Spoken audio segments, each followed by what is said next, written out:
So we're about to get started, you guys. I hope you're excited. Let's go. Hi, Priya. Welcome back. How you doing? We're literally just about to get started reading, so you came right on time. Chapter 76, Casting the Net. The last of the night rain was fading, but the humidity of their bodies lingered in the bedding. The little cottage by the hot springs on Mount Fung had been newly renovated. Although it was small, it contained all the necessities. Xiao Chuye, robe draped over his shoulders, got up and fed the horse and gerfalcon. The only sounds on Mount Fung at daybreak were the soft plinks of water dripping from the eaves. He basked in the mountain breeze for a moment, his robe casually open, until the chill of early spring calmed the sharp edge of excitement that had persisted through the night. He had sobered from the wine, but his passion had grown more intense and vicious, followed by the kind of languid tenderness that came only after being sated. This was the pleasure of indulging in desire. Xiao Chuye removed the saddle on Snowcrest's back and gestured to Meng, who spread his wings and flew out of the eaves in the forest. When Xiao Chuye ducked back inside, the close heat of the place hadn't yet dissipated. Shen Zichuan lay face down on the pillow with a blanket drawn over him, making it impossible to tell if he was asleep or awake. Dangling from his half-exposed right ear was that jade earring. Xiao Chuye took it off for him and, in passing, rubbed his earlobe where it had turned red from the pressure of the clasp.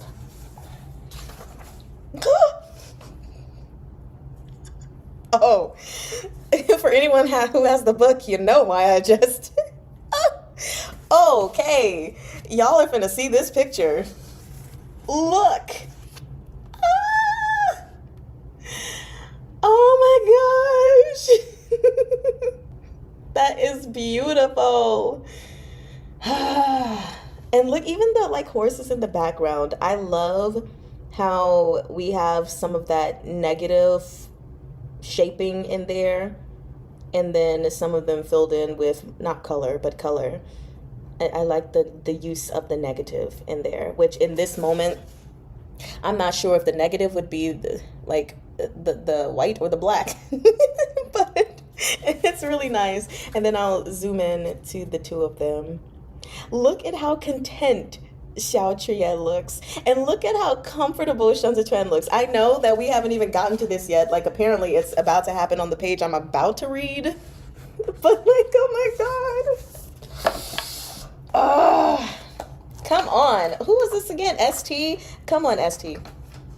Thank you. Feed me the beautiful art. And I'm gonna mark it with my transparent sticky note.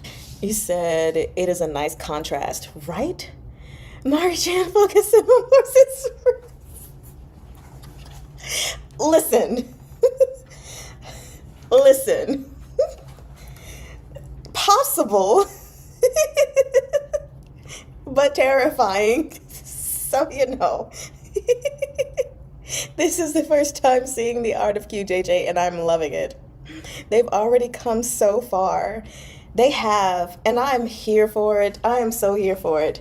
Don't make fun of me, NFS, though. It's just live, laugh, love art from Don May Books. Yes. Shen Zichuan moaned. He hadn't yet sunk into a deep sleep, and after another moment of stillness, he opened his eyes to look at Xiao Chuye. We should go, he rasped. Xiao Chuye lay down beside Shen Zichuan and met his eyes. It's a day off today. It's still early. Shen Zichuan hummed. There's still work to be done in the imperial prison. Such a busy man. Xiao Chuye laced their fingers together and pulled Shen Zichuan closer. In just one day, you rose to the position of Northern Judge, and then to Vice Commander.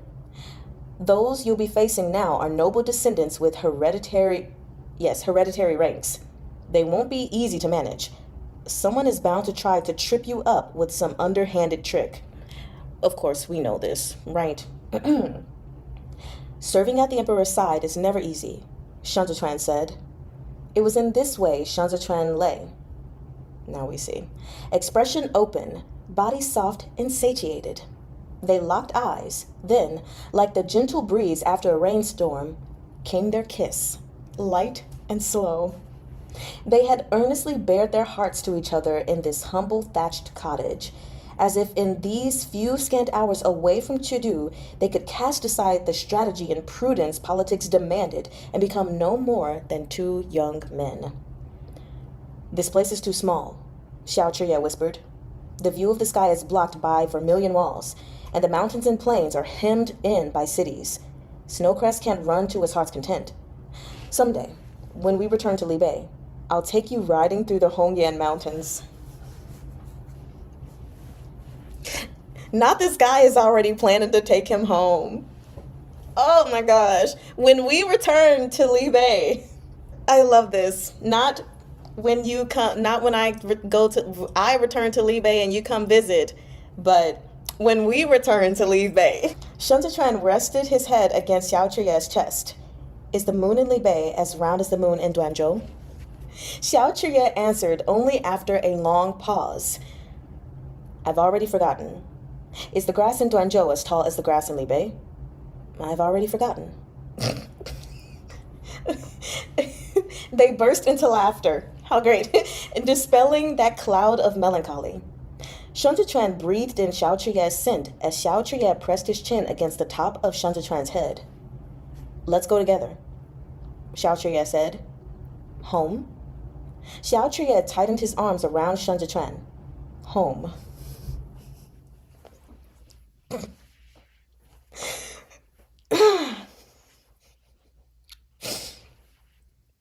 Okay. "Home. Let's ask Jigang Shifu to come with us. Libei is vast. There's plenty of space for him." Y'all, I feel like I'm finna be blushing this whole time. Let's go. Shen Zitran laughed and lowered his lashes. "Shifu wants to return to Duanzhou. I'm afraid we won't be able to go together." Xiao Chiye looked down at him. "As long as we can get out of Chudu, we'll go together, even to the ends of the earth." The wolf pup should be in Libei. Shen Zitran found Xiao Chiye's eyes again. It would be a pity if the poor thing grew complacent with a life of leisure. "Libei has my eldest brother, and the Libei armored cavalry has my father," Xiao Chiye answered evenly. "Riding is the only thing that suits me." Shen Zitran lifted Xiao Chiye's chin and looked into his eyes. "Talents bestowed by the heavens will find their use. It's only a matter of time. Ci'an. Ci'an. All the hopes of Libei lie in this name." I'm just going to highlight that. Xiao Chiye let out a booming laugh and rolled over to pin Shen Zitran to the bed. He pressed his forehead against Shen Zitran's. "Do you want me or not?" After a lazy stretch to ease his aching muscles, Shen Zitran squeezed the back of Xiao Chiye's neck and answered huskily, "Will you give yourself to me or not?" Xiao Chiye dipped his head to kiss him and pulled the blanket up over them both. Ci'an, yes, to spur peace. So it's like, for real, Libei, they need you. After that rainy night, the days grew warmer in Chudu. The Grand Secretariat demanded Pan Xiangjie's dismissal from his position as Minister of Works, and the Chief Surveillance Bureau submitted more than 10 memorials in a row impeaching him. The daily arguments in the imperial court grew so heated, Li Jianheng's ears ached. Wei Huaigu, the Minister of Revenue, and other high-ranking ministers from the other noble clans stuck together. They wouldn't abandon one of their own at the first hurdle. In the end, even minor officials like Fu Linye were only demoted with a reduced salary, and were allowed to remain in the capital. After the fall of Hua Siqian during the coup at the Nanling hunting grounds, Hai Liangyi had assumed the position of the Grand Secretary of the Grand Secretariat. Although he entrusted Xue Xiuzhou, a man from the 8th grade clans, with heavy responsibilities, he had also promoted several low-ranking officials from common households, one after another, most conspicuously the current Minister of Justice, Kong Qiu. The two sides fought a bitter war against each other, both before the court and in the shadows. Honestly, I really love this. Like, Hai Liangyi sticks to his guns. He stay promoting, these common people or these low ranking people in positions. And even though there's this tug of war between nobility and the common birth people, it's like he is making the change. It's got to come at some point by putting these people in positions of power. So I truly love that, that is something that he is so intentionally doing. Amazing. However, this recent case was a matter of grave importance. Someone had to take responsibility for the clogged ditches. The noble clans couldn't push the blame onto a scapegoat this time. Yes, finally. If Pan Xiangjie wasn't impeached, then Wei Huaigu would have to go. The Ministry of Revenue was obviously of greater importance to the noble clans than the Ministry of Works. The manual laborers could be cast aside, but control of the treasury must be retained. To this end, Pan Xiangjie wasn't the only member of the Pan clan on the chopping board. His eldest son of lawful birth, the vice minister of the Ministry of Revenue, was also set to be suspended from his post to await impeachment. Li Jianheng no longer spoke his mind so readily before the court. After adjourning for the day, he called for Xiao Chuye to stay behind. They took a stroll around the garden to take in the spring views. I'm actually glad to hear that he no longer just blurts out the first thing that's on his mind. I'm wondering if he's taking advice from Xiao Chuye more. I guess we'll see. But even though he is the emperor, sometimes you just have to be wise in saying what it is that you're going to say. Whether it's a good idea or a bad idea, everything can't just be blurted out just because you have the idea or the position to do so. I heard you rode out of the capital in the middle of a thunderstorm some days ago. Li Jianheng held back the sleeve of his bright yellow imperial day robe as he offered half of his candied fruits to Xiao Chuye. What were you up to? The Imperial Army's drill grounds are close to Mount Feng. I worry whenever it rains. It's been only a few days since the flooding in the public ditches. I rushed over that night to take a look. Xiao Chuye replied breezily, as if he hadn't registered that Li Jianheng was keeping tabs on him. He smiled. Your Majesty knows all about that military drill ground. It cost the Imperial Army an arm and a leg. If the rain were to damage it, those 20,000 men of mine would have to go squeeze in with the 8 great battalions, which we know they don't want to do. Okay, so again, now for sure we have here, this is a blatant lie, from our discussion. This is a blatant lie. But yeah, also like the emperor is keeping tabs on him. Again, this friendship, to me, it's just over. It's like one is a liar, one clearly doesn't trust him, so he's keeping tabs on him. He said the little emperor be learning, yes, which is good. It's like you're currently incompetent, but that doesn't mean that you have to stay incompetent, so you get it together. If you march the Imperial Army to the 8 Great Battalion's military grounds tomorrow, the Ministry of Revenue would allocate the funds for your drill grounds repair immediately. And that's so sad. Li Jianheng tossed the candied fruit into his mouth. They have their guards up around you. I've noticed that much by now. They would rather keep you as far away as possible. We're all merely doing our duty. Where would they get such outlandish ideas? Xiao Chuye said self-depreciatingly. Recalling the last time Xiao Chuye was besieged and attacked on all sides in court, Li Jianheng promptly answered. They're full of foul notions, as sly as old foxes. Every one of them speaks with such eloquence, but in truth, their words are traps meant to set others up. Never mind you, they even had the gall to pull one over on us. Take Pan Xiangjie. His dereliction of duty almost led to our death. And look, who should enter the palace last night to keep the Empress Dowager company but Commandery Princess Zhao Yue? The Empress Dowager knew better, of course. She said she wouldn't interfere in state affairs and send the princess away. Now, how would a girl who's about to be wed know the ins and outs of these political matters? No doubt the Hulian Marquis put her up to it. The two families are in-laws, after all. Xiao Chuye followed Li Jianheng down the steps and beneath the fresh green buds of the branches. Has your majesty made up your mind to punish Pan Xiangjie then? Of course. We mustn't let him off easily, Li Jianheng said. Sun Yu submitted a memorial just a few days ago with a drawing of the disaster victims from the low-lying district. It's devastating. We are the emperor. We're confined within the imperial palace. It's just as the Secretariat Elder said. All our information comes through others. But that drawing, Pan Xiangjie's negligence and tardiness in cleaning up the public ditches led to untold suffering. He must be punished. The Secretariat Elder thinks so too. Having tasted the sweetness of dishing out rewards and receiving praises from the grandmasters of remonstrance within the Chief Surveillance Bureau, Li Jianheng next wanted to make an example of Pan Xiangjie. I happen to disagree with the Secretariat Elder, Xiao Chuye said unexpectedly. Pan Xiangjie deserves punishment, yes, but he shouldn't be so peremptorily removed from office. Li Jianheng frowned back at him. After such a blunder, you propose we keep him around so he may make another? That's a good question, but let's see how he answers. Xiao Chuye cast a glance at the clear skies ahead. Remembering what Shen Zichuan had said about how blame would be laid on Pan Xiangjie's feet, he laughed. Of course your majesty must punish him, but if you dismiss him from his post, it'll be the end of his career. Pan Xiangjie is advanced in age.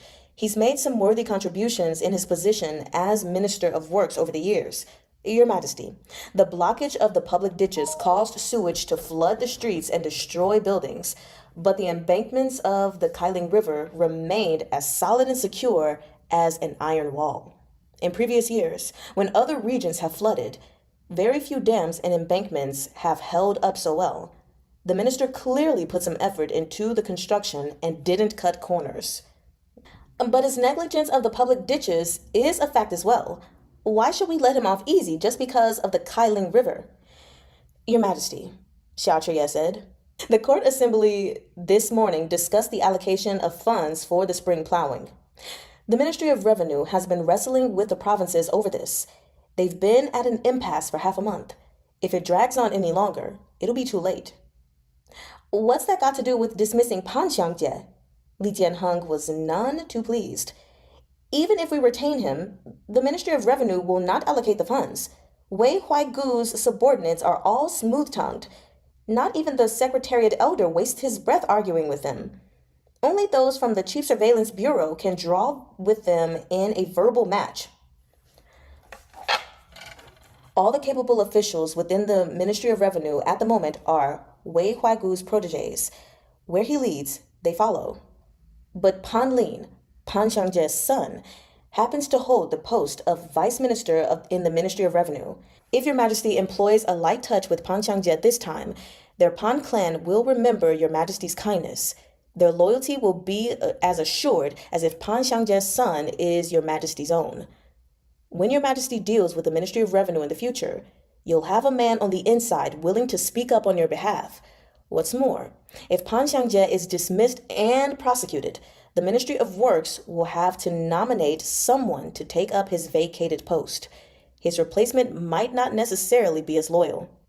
Here, Xiao Chuye paused to let Li Jianheng think for himself. Li Jianheng took a few steps. But if he's not dismissed, he said, hesitant, there must still be some punishment that will appease the masses. Pan and Fei are related by marriage, while Fei and Xi have long been on close terms. None of them lack money. Your Majesty can find Pan Xiangjie. Have him cover all the expenses incurred from the dredging of the public ditches.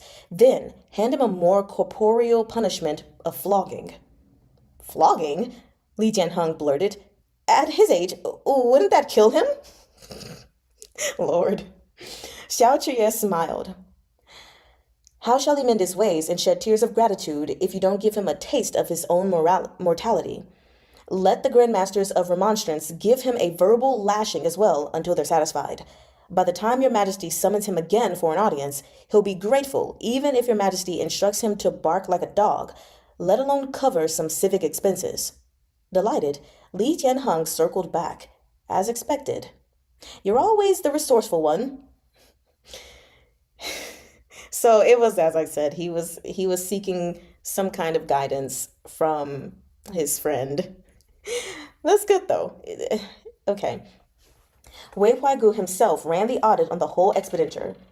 I worry he may have, out of impure intentions, doctored the accounts. Your Majesty should not act with. Sorry. Wasn't his love flogged in the first book? Yeah. Yeah. He was flogged pretty badly. But fortunately the Empress Dowager stepped in and she was like, "No. The Emperor said to just give him a little beating, not to kill him." So he was saved. Ah. Your Majesty should act with prudence and have the case gone over again. Sure enough, Li Jianheng hesitated. This is a job for the Ministry of Revenue.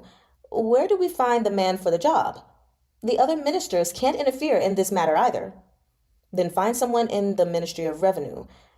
Perhaps the official at the top can't give a clear explanation, but the minor officials at the bottom are all men who serve your Majesty honestly. Xiao Chuye brushed aside a branch and seemed to think things over before continuing. I met a competent official at the Temple of Guilt during the flood. Is it the Suishan guy? Like, this is all Shun Zhiquan's idea. Everything he's saying. Okay. Let's see. Sorry. It was he who kept the records and accounts for all the medicinal herbs the Imperial Army collected from the local apothecaries. Even the Secretariat Elder was full of praise for him. Perhaps he's just the man you're looking for. If even the Secretariat Elder praised him, we can't go wrong, Li Jianheng said, overjoyed. What's his name? Let's go with him. Xiao Chuye's voice was steady. His name is Liang Cuishan. Okay. Yep. So now I really am wondering if all the advice that he's given really was from Shun Zhiquan's doing. Xi Hongxuan had been taken into custody shortly after the flood. He'd originally thought, with Li Jianheng's protection and Xue Xiuzhou's efforts, he would be quickly released. But days passed in prison with no word from the outside world. Something, he guessed, had gone wrong somewhere between the throne and his cell. When Shun Zhiquan arrived at the prison, he showed his authority token. As the fastest rising, newly appointed official who had so recently shared drinks with the Minister of Justice Kong Qiu himself, he had little trouble finding his way in. Qiao Tianya only needed a few caddies of wine to talk the warden off. I love Qiao Tianya. I don't even know why. Okay. The moment Xi Hongxuan saw him, he scrambled up and approached the bars. How is it? Why has there been no news? Has Pan Xiangjie been punished? If so, then it's about time for me to be released. Although Shun Zhiquan's authority token was swinging from his waist, he hadn't appeared in his official robe. He was dressed instead in a dark gray day robe with the collar tightly secured.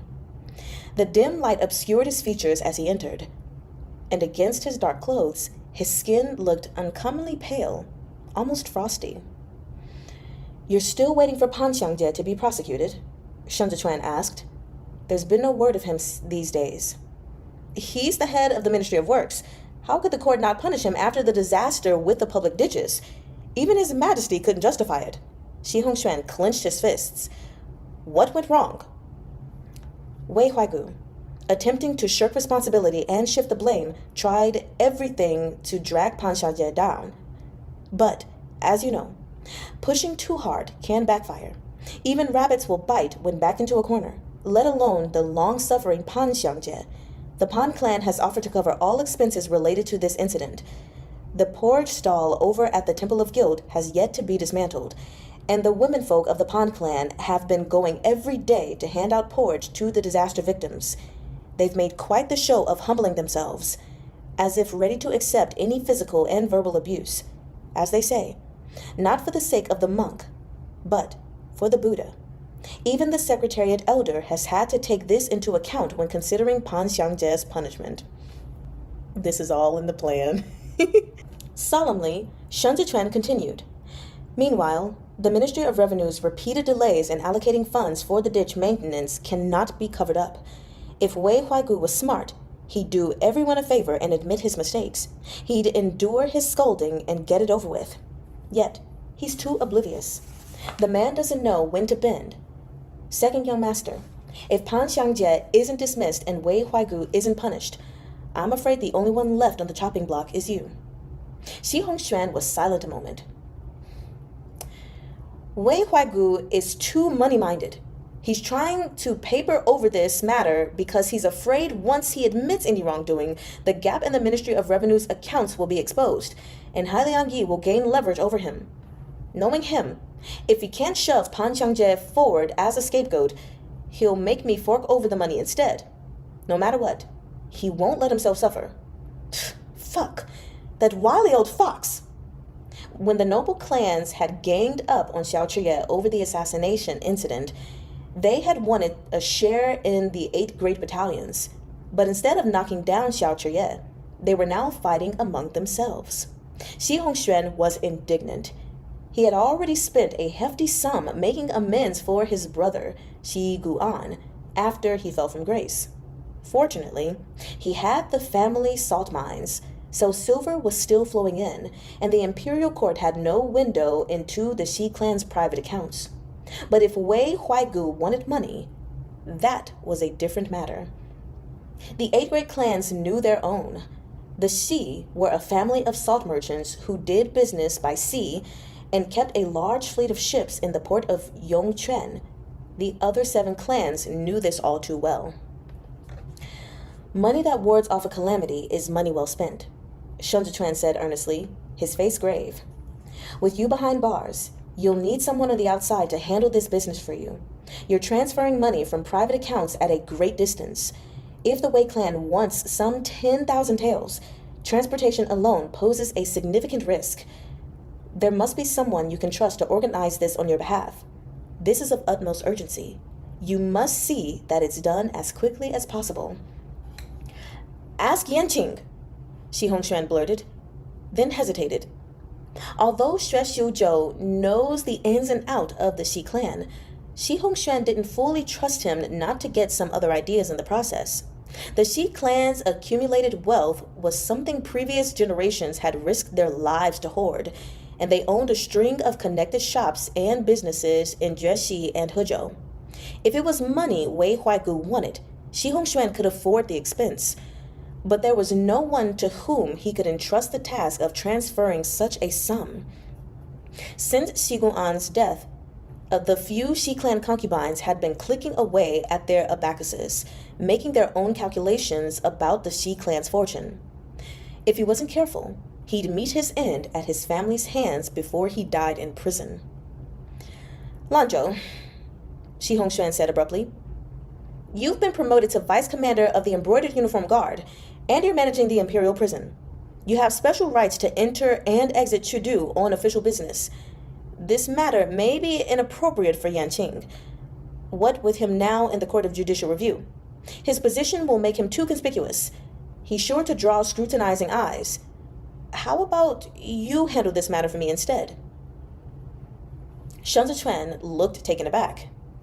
Are you really taken aback, or are you just looking taken aback? I've never managed accounts nor dealt with Wei Huaigu before, and I'm not familiar with your business outside Chudu. How could I be trusted to handle this? But that unfamiliarity was just what Xi Hongxuan needed. It made Shen Zichuan perfect for the job. I have managers in the Salterns. They know their business, so you don't need to worry about arranging for the money, Xi Hongxuan explained. But the transportation of a large sum like that will be troublesome. Tens of thousands of silver ingots would pile up into mountains if loaded onto carts. But we can't go the water route. All my family's established routes are on the sea.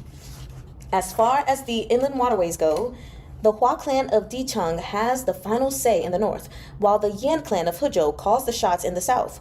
We must go over land, but that means passing through the 13 cities in Juexi. Fucking hell. I hope all this silver crushes Wei Huaigu to death. In any case, there's nothing you need to fear while passing through Juexi. Say for Jiang Qingshan. That man is a tough one. You'll want to watch out for him. If he catches on, I'll be skinned alive. Okay, it's been a minute since this man was mentioned. Jiang Qingshan. This is too important. Shen Zhichuan continued to protest. You should first discuss it with Xue Xiuzhou. No. Shi Hongxuan's mind was made up. Yan Qing isn't suitable for something like this. It would put us at cross purposes if he were to get involved. Just tell him to continue to plead my case in court.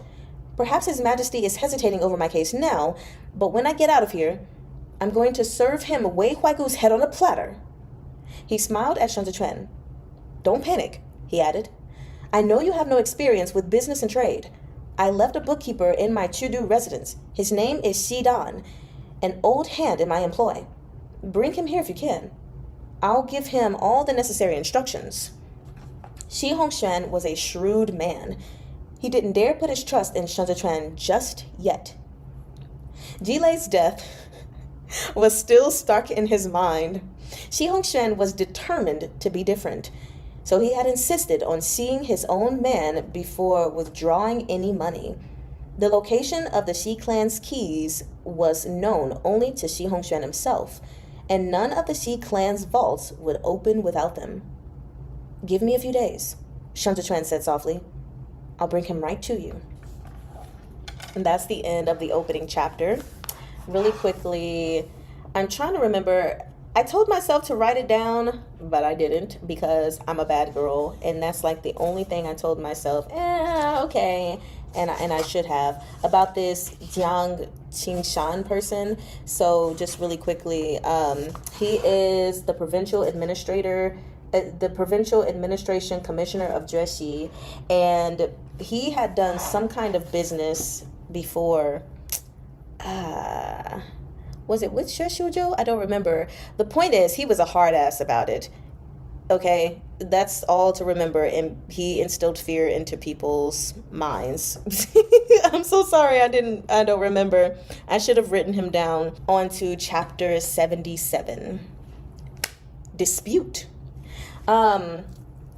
Really quickly, because I forgot, when I end a chapter during live sessions, I usually try to talk about them. But I don't think I really have anything to say. Does anyone have any questions about this chapter that we just read? Of course, I love the opening. How could I not? And I'm really excited for where, the grain guy. I feel bad just for only remembering that much, but he was the grain guy. And he gets whatever it was that he did, I don't remember, but he gets shit done, okay, with a hard hand, with an iron fist. That much I do remember. He said, I hope the dispute is not between our main couple. Probably just going to be a dispute in court. That's what I'm thinking. But we shall see as we get started. Chapter 77, Dispute. Amid the chaos at court, Pan Xiangjie had been suspended from his post as he awaited impeachment. He had received a flogging in punishment and was back at home, sighing and moaning as he lay on his stomach, nursing his injuries. His son, Pan Lin, who was implicated as well, had endured the rebukes of the Chief Surveillance Bureau every day during court. A few days later, he too was suspended from his post and was now under house arrest. Xiao Chuye, having been promoted to the rank of Marquis, organized a banquet in celebration and specially invited the Helian Marquis. But after the ill-fated matchmaking attempt with Commandery Princess Zhao Yue, the man was too embarrassed to appear before him. The Marquis feared Xiao Chuye, flushed with success and notoriously tyrannical.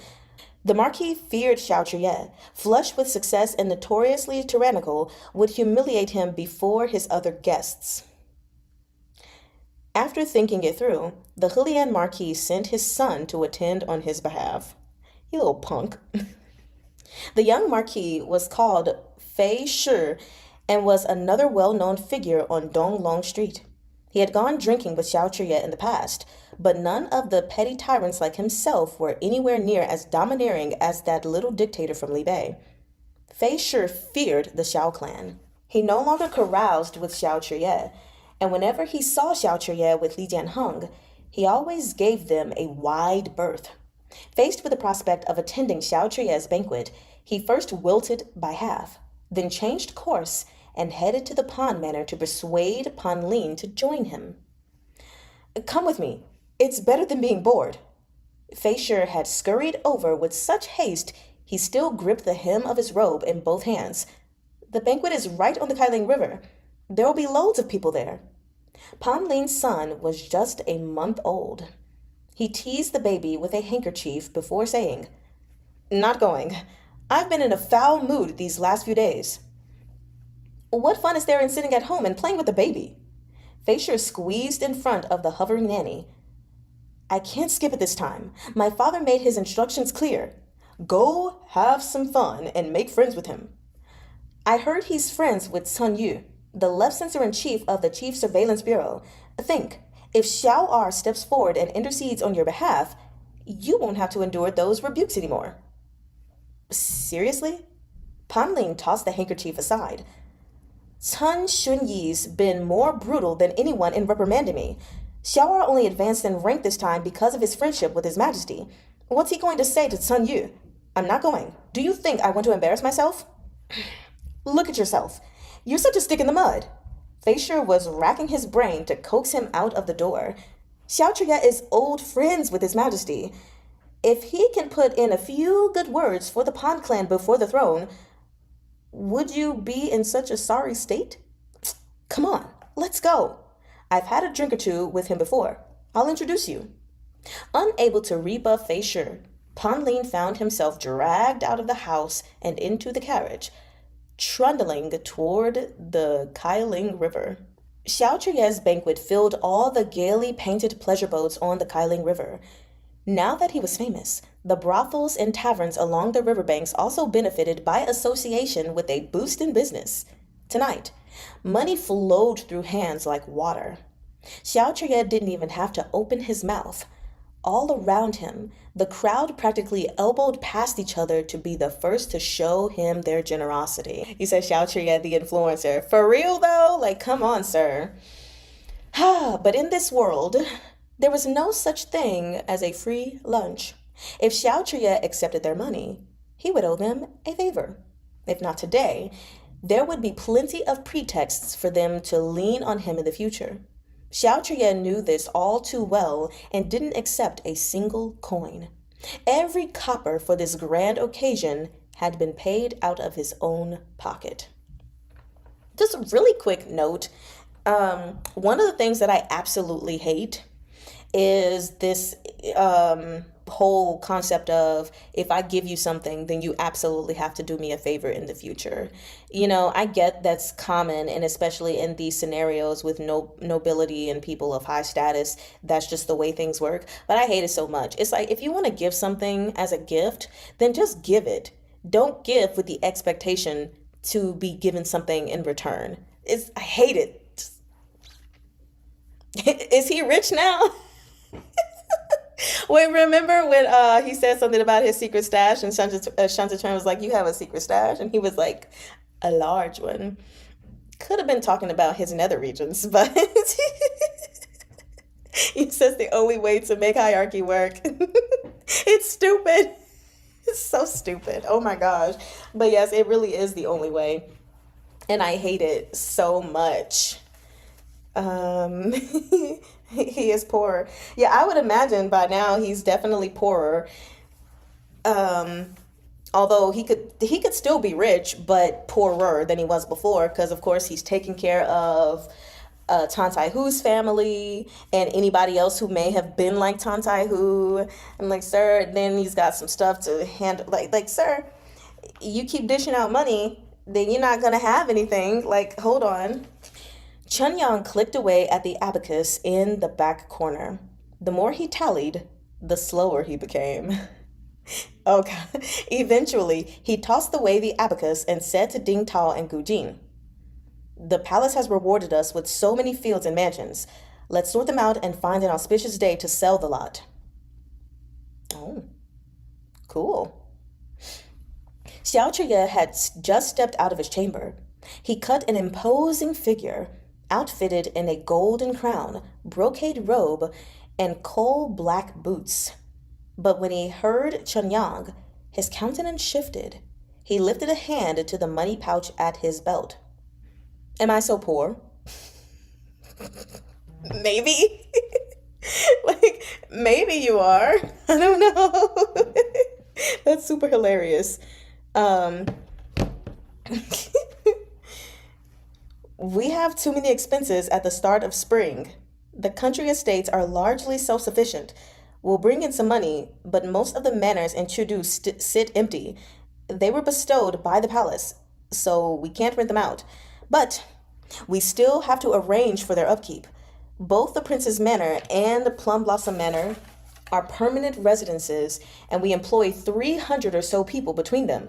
The monthly salaries, monetary rewards, and Ding Tao's candy allowance, Xiao Chuya added.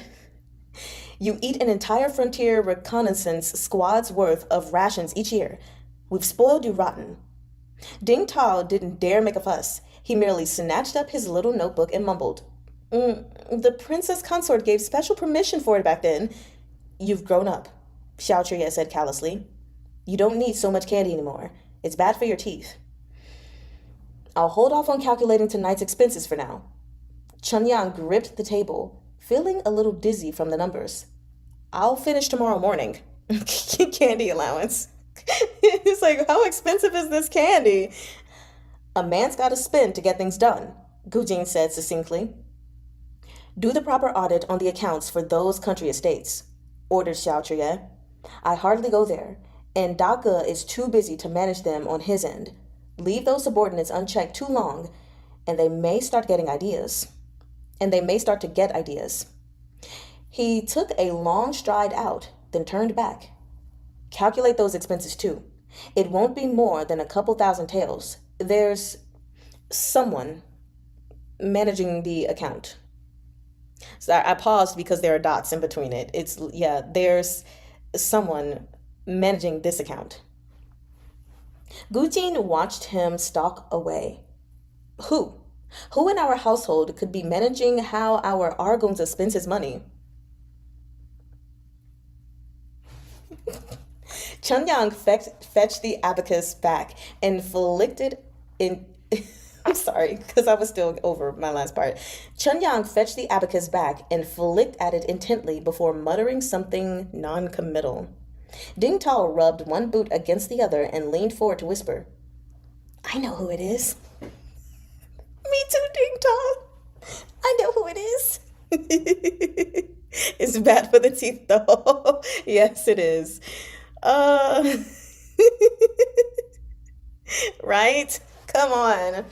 This is exciting. This is very exciting. Despite the extravagance of the preparations, not many officials were invited to the banquet. Love it already. Yes, Ding Tao is a gem. He's my baby. Not many officials were invited. I love it. No court officials of the fourth rank and above escaped censure from the Chief Surveillance Bureau if they gathered for private feasts.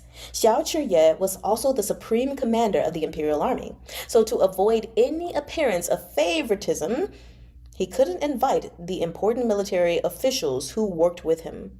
The feast Sun Yu had held after the public ditches incident was also a private feast. On that occasion, he had first presented a memo to the Grand Secretariat, and it was only after Hailiang Yi had given his approval that Sun Yu invited his guests. This was how it was properly done. Even then, Kong Qiu, who had indulged to the point of inebriation, had been censured and made to sit through a lecture from Hailiang Yi after the fact. And didn't he say that was going to happen? He said Xiao Chuya was like, if he finds out about this, he's going to lecture us to death, you to death.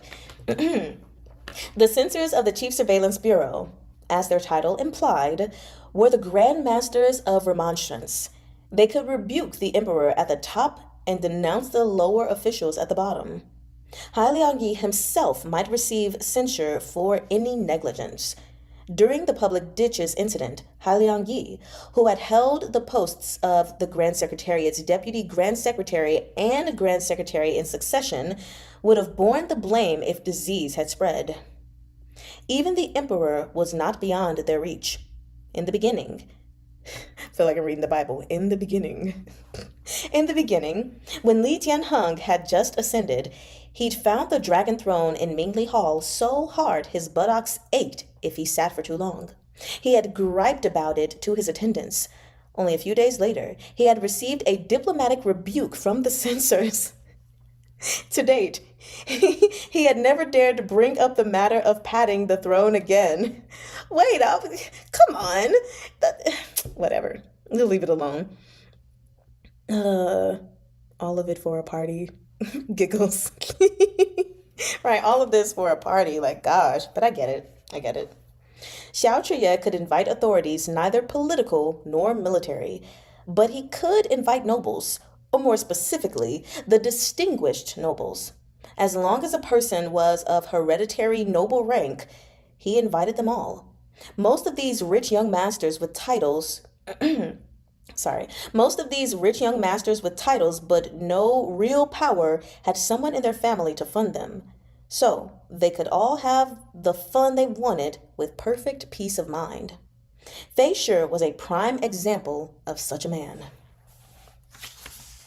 His father was alive and in good health, and his elder sister was poised to marry a man from the Han clan.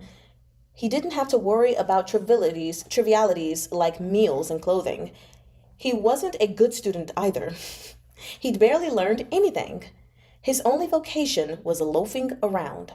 The moment Fei Shi stepped out of the sedan, he headed straight for Xiao Chuye, dragging Pan Lin behind him. "Your lordship, congratulations!" Xiao Chuye laughed. "I'm honored your little lordship has graced me with your presence tonight. Please, drink to your heart's content." Seeing how approachable he was, Fei Shi... Why did I say that with such enthusiasm? Seeing how approachable he was, Fei Shi felt much more at ease. "Your lordship is generous. I shall not leave sober tonight." Xiao Chuye turned a genial gaze on Pan Lin. "And Vice Minister Pan, please enjoy yourself too. Is your father, Lord Pan, feeling better these days?" Pan Lin, whose heart had been in his mouth, relaxed and returned a greeting. "I thank your lordship for his concern. My father's health is much better. It's just that he feels ashamed in the face of His Majesty's graciousness. He's been facing the wall these days, reflecting on the error of his ways." Lord Pan is a veteran minister of 3 reigns. Xiao Chuye sighed with feeling. "He's a prudent man, and conscientious in his handling of state affairs. What a pity for him to have met with such unexpected misfortune." Pan Lin had suffered setback after setback in recent days. He had pleaded with a great number of people to intercede on his family's behalf, that their sentences might be reduced. Other than the Fei clan, who still had the heart to help them out, the others came up with all sorts of excuses to turn him away. Pan Lin had been born a legitimate descendant of a noble clan, and his career had been smooth sailing. It was only recently that he had gotten a taste of the real world and learned how fickle and hypocritical society could be. "My father..." Pan Lin seemed to choke up, then politely forced a smile. "Forget it. I'm here tonight to celebrate your lordship's happiness, so let's not speak of other things. Your lordship, congratulations." "I'm blessed that His Majesty sees fit to shower kindness and favor upon me. All I did was crawl around in the mud. I can't compare to the Vice Minister and Lord Pan, who worry about the state all day long." "Chunyang." Okay, I was like, huh? "Chunyang." Xiao Chuye called over his shoulder. "Invite his lordship Fei and Vice Minister Pan onto the boat and serve them well." Chunyang bowed and led the pair onto the pleasure boat. One side of the ship's interior was draped with sheer curtains, and the sound of the pipa flowed into the night. The seats were arranged according to seniority. Chunyang led them both to seats of honor. Everyone at this table was a descendant of the noble clans. Pan Lin saw a few acquaintances but didn't greet them. Sensing the unfriendly atmosphere, Fei Shi stood at once to mediate. Fei Shi stood at once to mediate. "Why, if it isn't eldest young Master Xue, what a rare sight!" Xue Xiuyi was Xue Xiuzhou's elder brother of lawful birth. He had neither talent nor intelligence, and had for years relied solely on his birth to trample Xue Xiuzhou whenever possible. He was an ambitious man, and now, as he saw the Pan clan on the decline, he had begun to give Pan Lin the cold shoulder. Xue Xiu Yi sipped his wine. That was not easy to say. Xue Xiu Yi sipped his wine. And how is the little lordship Fei doing? Fei Shi produced a fan and waved it a few times. Me? Not too bad. What has the oldest young master been up to lately? You ought to come out and have some fun with us on one of these days. Chin raised haughtily. Xue Xiu Yi said, I've been busy studying some books that are the only extant copy. It might be extant. I don't know the... I'm sorry, y'all. I'd be big on this.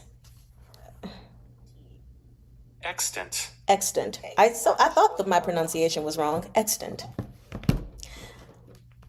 Reading this one last time, then I won't read it anymore. I promise. I've been studying some books that are the only extant copy from the previous reign. My. Fei Shi smiled. The eldest young master is a man of great achievements. So how is it that you have time today? All this while, Xue Xiu Yi had turned his profile to them, unwilling to look Pan Lin in the eye. I heard Yao Wenyu has returned to the capital. I thought I might see him here tonight, so I came. There are a few things I'd like to talk to him about. Sir, you ain't even smart. The previous page said you were unintelligent. So why are you pretending? Pan Lin had been tolerant of his attitude until now, but at these words he sneered. Hard to say if you'll ever get the chance. The queue of people wanting to pick Yuanzhou's brain is lined up in order of their learning and accomplishments, and stretches from here to the Hongyan Mountains. I fear even if the eldest young master hangs around waiting all night, it's still far from your turn. The thing Xue Xiu Yi could least tolerate was others making digs at him for his lack of talent and shallow knowledge. He slammed down his wine cup and said frostily, Fine, perhaps I'm not worthy, but at least I'm aware of my own limitations. I know whether or not I deserve to sit in this position. At this double-edged remark, Pan Lin surged to his feet. Xue Xiu Yi had a sharp tongue. He laughed mockingly when he saw Pan Lin's flushed face, but didn't let up. Come on, Chengzhi, take a seat. Why aren't you sitting down? Are there nails on the chair? Everyone on the boat is looking at you. You're basking in glory tonight. Your Pan clan has indeed impressed everyone lately, even more than when you managed to sire a son. Pan Lin's first wife had died of illness, and his concubine's few pregnancies had all ended in miscarriages. Oh. Seeing that he was over 30 and still without a son, old Madame Pan had abstained from meat and prayed to Buddha, searching high and low for prescriptions to increase her son's virility. The old madam shoved one woman after another into his bed in hopes of begetting a boy, making such a ruckus that everyone soon knew about it. All the wagging tongues of Chudu mocked Pan Lin behind his back for his unmentionable affliction. Really, y'all? Oh, bye! Okay. Ooh, you're tiling a shower. Whoa. It'll be too loud, even with headphones. Well, bye. Have fun. I don't know what it's like to do something like that, but that sounds kind of cool. We'll see you later. Where was I? Because I don't know how he feels about it, but I would hate to be forced to have sex with woman after woman after woman just because my mother is hoping that I can get a woman pregnant with a son. The things people be doing, man. Okay. The things we be doing, like, oh my gosh. Trembling with rage, Pan Lin jabbed a finger at Xue Xiu Yi. You. He sputtered, so furious he was gasping for breath. Who the hell do you think you are? You let your brother of common birth beneath you take charge and manage your clan. You're just dumb as an ox. Patriarchy hurting everyone. Yeep, right? He's dumb as an ox. Xue Xiuyi slapped the table and rose as well. Shut up! You're a disgrace to the educated class. You don't know dog shit. You're worse than a beast, Pan Lin countered. Caught in the middle, Feisher clutched his teacup as he was speckled with spittle. Ew! So y'all just all over the place. He closed his eyes and yelled, What the hell? Eldest young master, Chungju, stop. Why ruin a good banquet? Don't you dare put me in the same category as him, snapped Xue Xiuyi. He's a disgrace, not even worthy of carrying my shoes. Pan Lin looked left and right, then picked up his teacup and smashed it. That can be used to describe people. Yes. The table erupted into chaos. Feisher sat helpless as these young masters wrestled with each other with no regard for their dignity. Xue Xiuyi rarely appeared in public. He was naturally frail and had no skill in fistfights or boxing. It didn't take long for Pan Lin to shove him to the ground. Xue Xiuyi clutched his bruised side and wailed, Ow! Ow, ow, ow! You dare strike me, you... With nothing left to smash, Pan Lin removed his shoe and swatted Xue Xiuyi's face. I'm teaching you a lesson on behalf of old Master Xue. Who the hell do you think you are? Someone ought to slap that foul mouth of yours.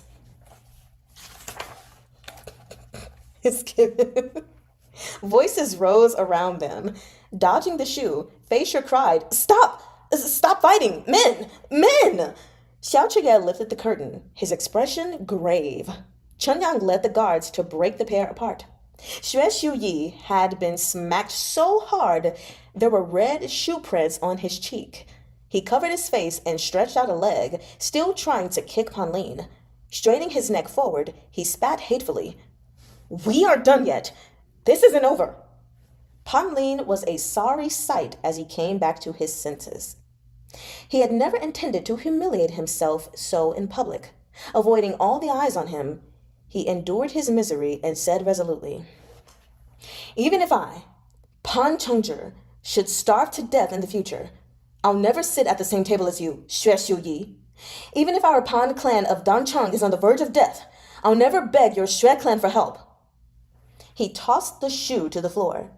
When he raised his head, he didn't look at anyone but merely turned to Xiao Chuye, cupping his hands before his chest. Your lordship, please allow me to compensate you for spoiling the fun, he said, loud enough to carry. I'll pay you back double for anything I've broken. And I'll even cover the expense of this entire Kailing River banquet. Your lordship, please enjoy yourself tonight. I shall take my leave and call on you another day to offer my sincerest apologies. He kicked off his other shoe. In nothing but white socks, he stepped over the mess on the ground and brushed past Feisher as he made his way out. Your Excellency, wait, Xiao Chuye said, unhurried. Chunyang, help the vice minister change his clothes. Right, Chengzhi, Feisher chimed in. Let's get your clothes changed first. When all was said and done, Pan Lin was a young master of a noble clan.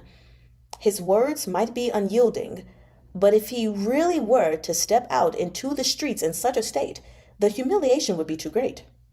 Death might be preferable. At the repeated urging of Chunyang and Feisher, he relented and followed them. Xiao Chuye turned to address Xue Xiuyi. Eldest young master, he said, beckoning Gu Jin over with a finger. You too. The end of that chapter. Bro. He said, dang. This was pretty intense. You know what? I'm here for Chengzhi, for Pan Chengzhi, because, I get it. He is in a tough situation right now. He's being scrutinized, suspended, and his family's been punished and everything. But it's just kind of that doesn't mean that he has to sit and take someone being disrespectful to him. He doesn't have to take that lying down. Just because someone is guilty of something or seemingly guilty of something, it doesn't mean that they don't get to preserve their dignity. Can we at least get past this case first? Can everything be solidified first? Um, and then yeah, I think I'll just leave it at that. Can the case be closed first before we start with like the defamation and talking down? Like his father has already gotten his lashes. They've already been dogged in court. They don't need to keep taking any more outside of court.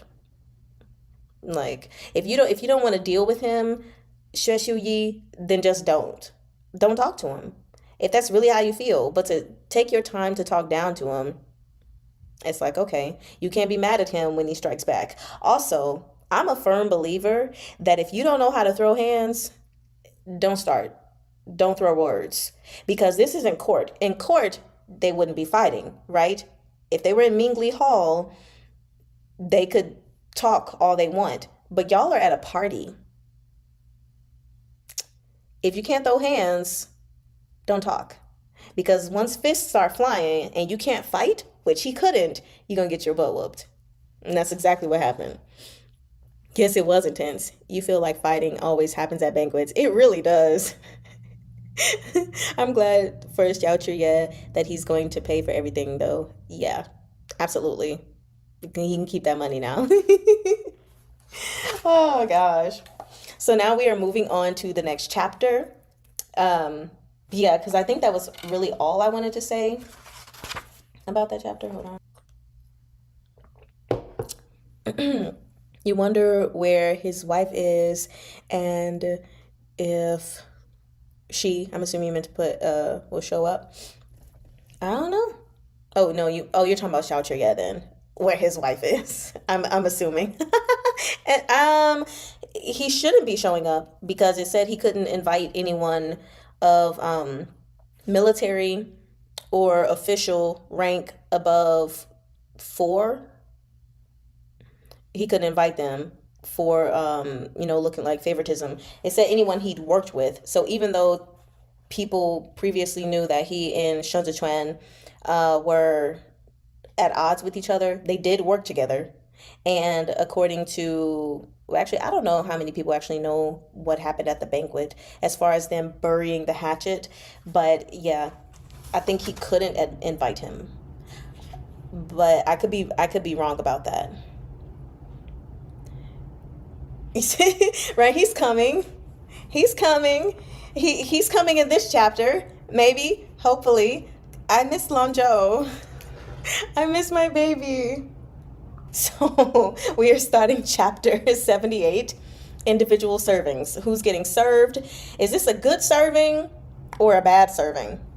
But considering it's starting with Pan Lin, probably bad.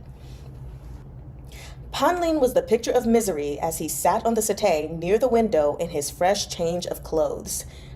Guilt-ridden, Feisher sat before him and made several attempts to speak, only for the words to die on his lips. You don't have to say anything. Pan Lin stared out the window at the brilliantly lit courtyard of an old brothel on the riverbank. It's just my luck to have run into a lowlife like him tonight. If you know he's a narrow-minded lowlife, Feisher said, then why let him get to you like that? Chungju, he's not worth it. Pan Lin barked out a self-depreciating laugh. Has the Pan clan fallen so far that I should forsake my integrity for a meal? If I have to sit there and allow him to mock me like that, I'd rather not. So that's it. Seeing him like this, Feisher began to realize the social snubbing from these last few days had genuinely hurt him. Feisher might be a spoiled young master, but he was an optimistic one. He reassured him. As long as the Green Hills remain, one needn't worry about firewood. Where there's life, there's hope. His Majesty hasn't even issued the edict yet. Chungju, didn't His Majesty say so too? Lord Pan is a veteran minister of 3 reigns. That still carries some weight in His Majesty's heart. I really like this line. I'm just gonna... As long as Green Hills remain, one needn't worry about firewood. Where there's life, there's hope.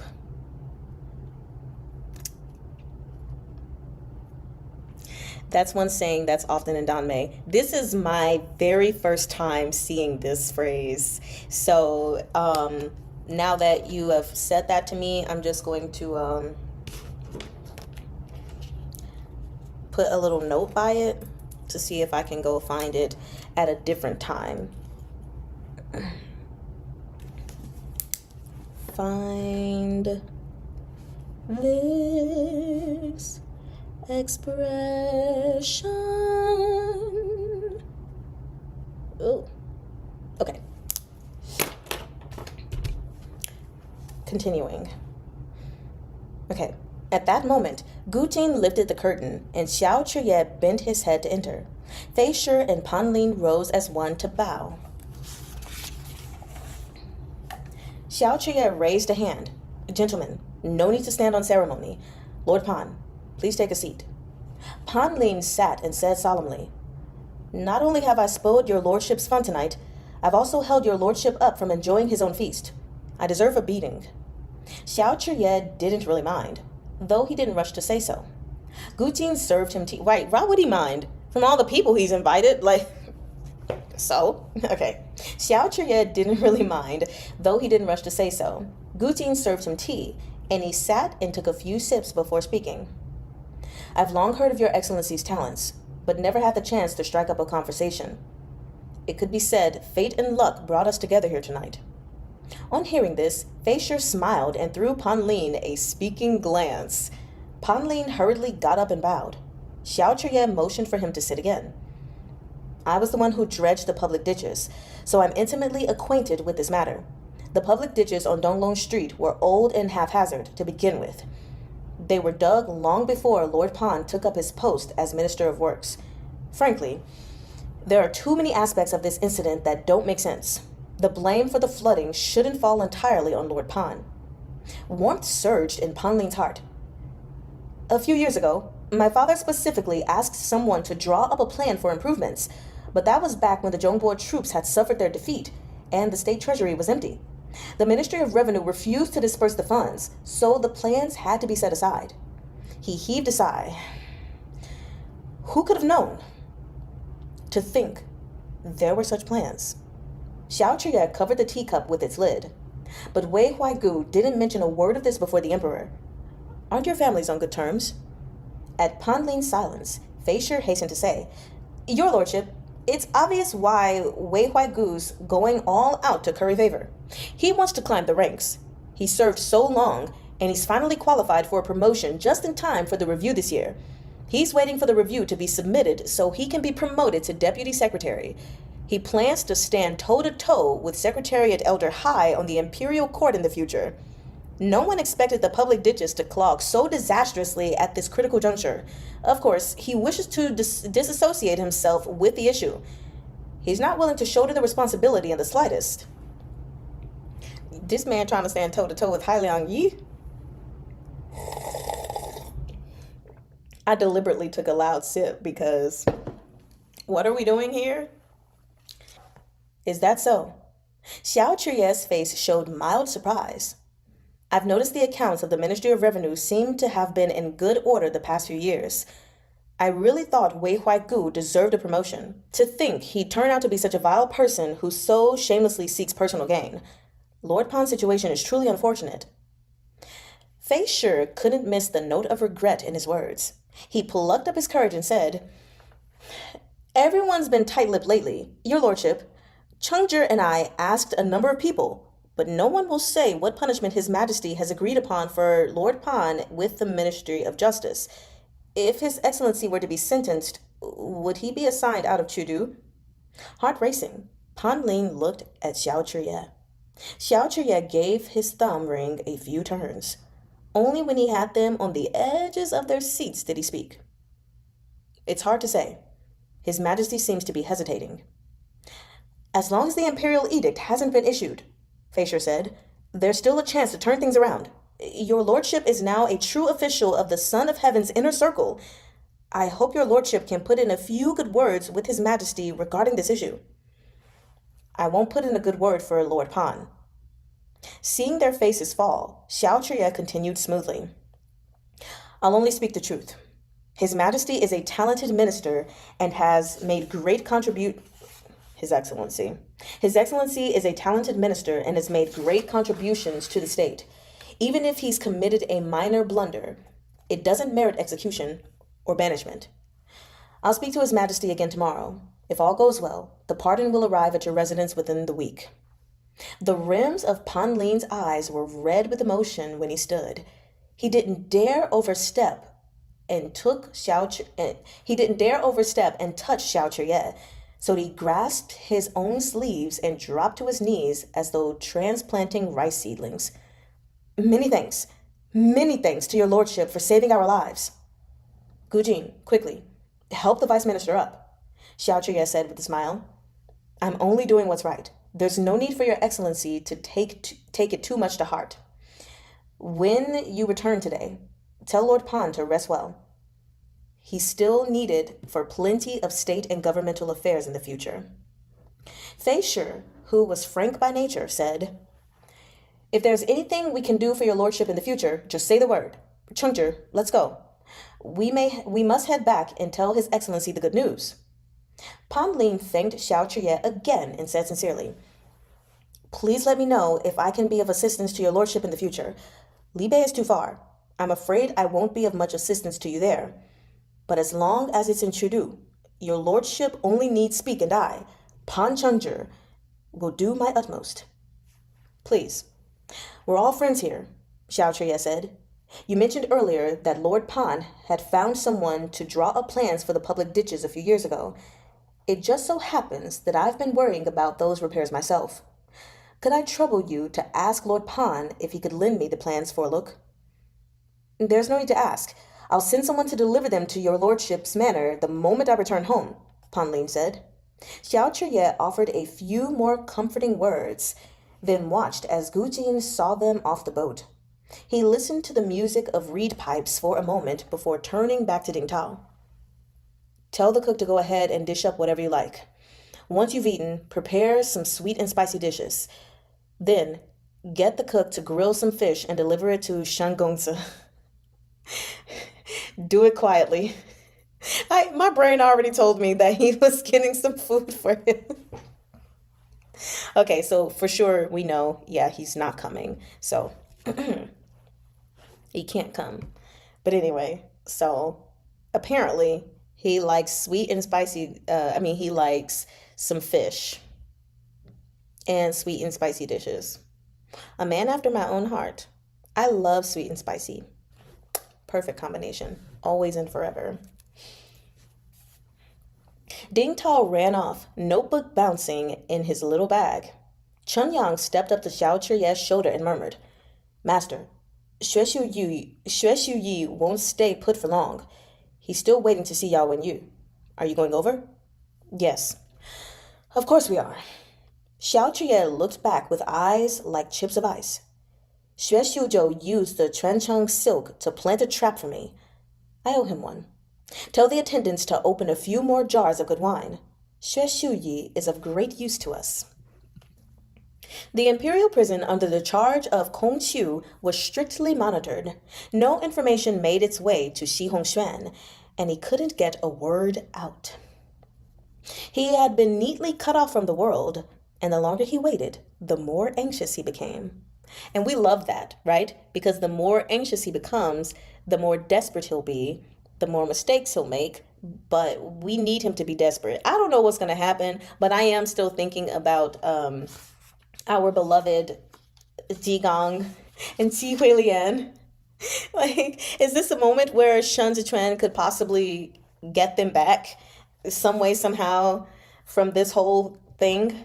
Anyway, I just had to say that before the chapter ended, because I don't know if I would remember to say that once we got to the end of the chapter.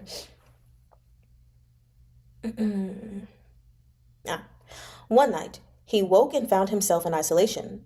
He had been moved into a windowless room as he slept. Xi Hongxuan was an obese man. Yes, we know. He couldn't squat down to the slit at the bottom of the door. All he could do was bend over and call out through the gap to the warden delivering his food. What's happened? Sir, boss, at least tell me something.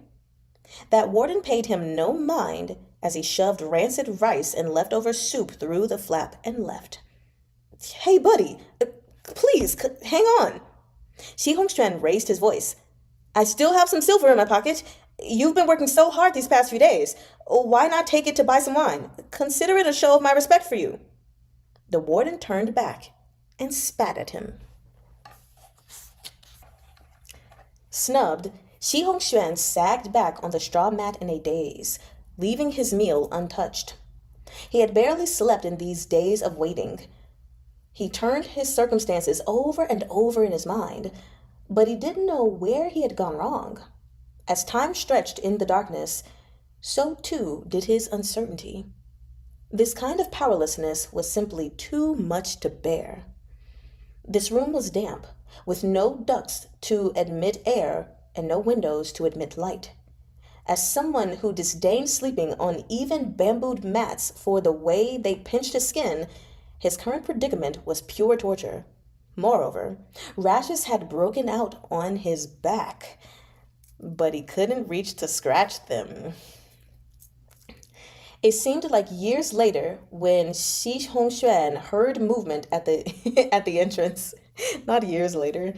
The door creaked open, and Shen Zichuan strode in. Behind him, Qiao Tianya, disguised as a stoic-faced young man, lit the lamp. Shi Hongxuan struggled to get his legs under him. What's going on? Why am I locked up in here? Was this Kong Chu's idea? I've never heard of such a room in this prison. It's not like you're a veteran convict. It's no surprise you don't know about this place.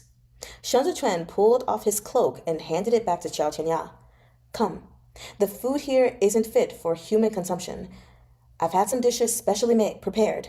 Eat, and we'll talk. Cloak draped over one arm, Qiao Tianya opened the food box with the other and served up the delicacies they had bought on the way over. Shi Hongxuan sat on the straw mat and watched Qiao Tianya's movements in silence. He let out a burst of laughter, and his expression grew cold. This looks like a last meal. This case doesn't merit a death sentence. Why scare yourself? Shen Zichuan had sat on the bench Qiao Tianya had dusted clean. When he noticed Shi Hongxuan hadn't moved his chopsticks, he gestured for Qiao Tianya to produce another pair. He picked a few dishes for himself to eat before sampling a mouthful of the wine. Finally, Shi Hongxuan reached for the food. Shen Zichuan set down his chopsticks and watched him, smiling. We are brothers. Must you be so guarded against me? Shi Hongxuan picked up a steamed, twisted roll and gobbled it down. Only after his hunger pang subsided did he reply. It's an unusual time. If you were in my shoes, wouldn't you do the same?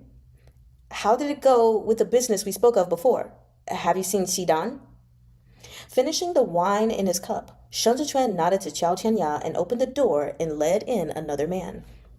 Second master! Xidan nearly pounced on Shi Hongxuan. As soon as he got a look at him, he lowered his head and wept. You've suffered. Steadying his hand, Shi Hongxuan drank the last drop of his wine and said, Oh, get up. Don't make a fool of yourself. It's not time for me to meet my maker yet. During these last few days, said Xidan, wiping his face, since the second master wasn't home, I've instructed the shopkeepers to manage their accounts carefully. I'm keeping a close eye on them, but you're the pillar of our clan. Our business can't run without you. Shi Hongxuan ate his food in silence. After a long while, he said, Tell me what's going on out there. His Majesty wants to assign responsibility for the ditches incident, but neither the Ministry of Revenue nor the Ministry of Works will shoulder the blame, Xidan replied. Pan Xiangjie is suspended and has already received a flogging. When I saw the direction things were headed, I went to plead with Lord Xue myself, but he's busy with his official duties. I didn't manage to get to see him at all. No, it's just that he's busy on purpose, okay? Definitely on purpose. Yanqing wouldn't see you? Shi Hongxuan threw his chopsticks down and looked at Xidan through narrowed eyes. Are you telling the truth? Now you suspecting your own man. Wait, what are we doing? Okay. In the face of his disbelief, Sidan rushed to assure him, Second Master, why would I lie about this? To find out the truth, you'd only have to ask yourself as soon as you're released. I wouldn't dare speak falsely. Hasn't His Majesty just issued a general amnesty? The Court of Judicial Review is working with the Ministry of Justice to delve through all the old cases. Lord Xue is neck deep in the files with Kong Chu and the others. I didn't dare to stop his sedan chair, so I never got a chance to meet him. It was only when Sidan explained it this way that Shi Hongxuan was inclined to believe him. What rotten luck to be framed with this kind of timing. Lanzhou, who instigated His Majesty to leave the palace? Is there still no update regarding this? There are only so many people around His Majesty.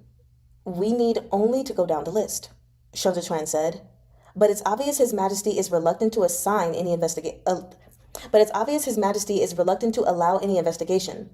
He's trying to protect the other party. Muzhu is the only one His Majesty would go this far for. Shi Hongxuan clenched his fists. Whores like her are ruthless. Nobody called her a whore. She must have had some reason for it. You have to be careful. She'd better not have an imperial heir in her belly and be planning to play regent from behind the screen. Since she's in Xue Xiuzhou's camp, I doubt she'll conceive so easily.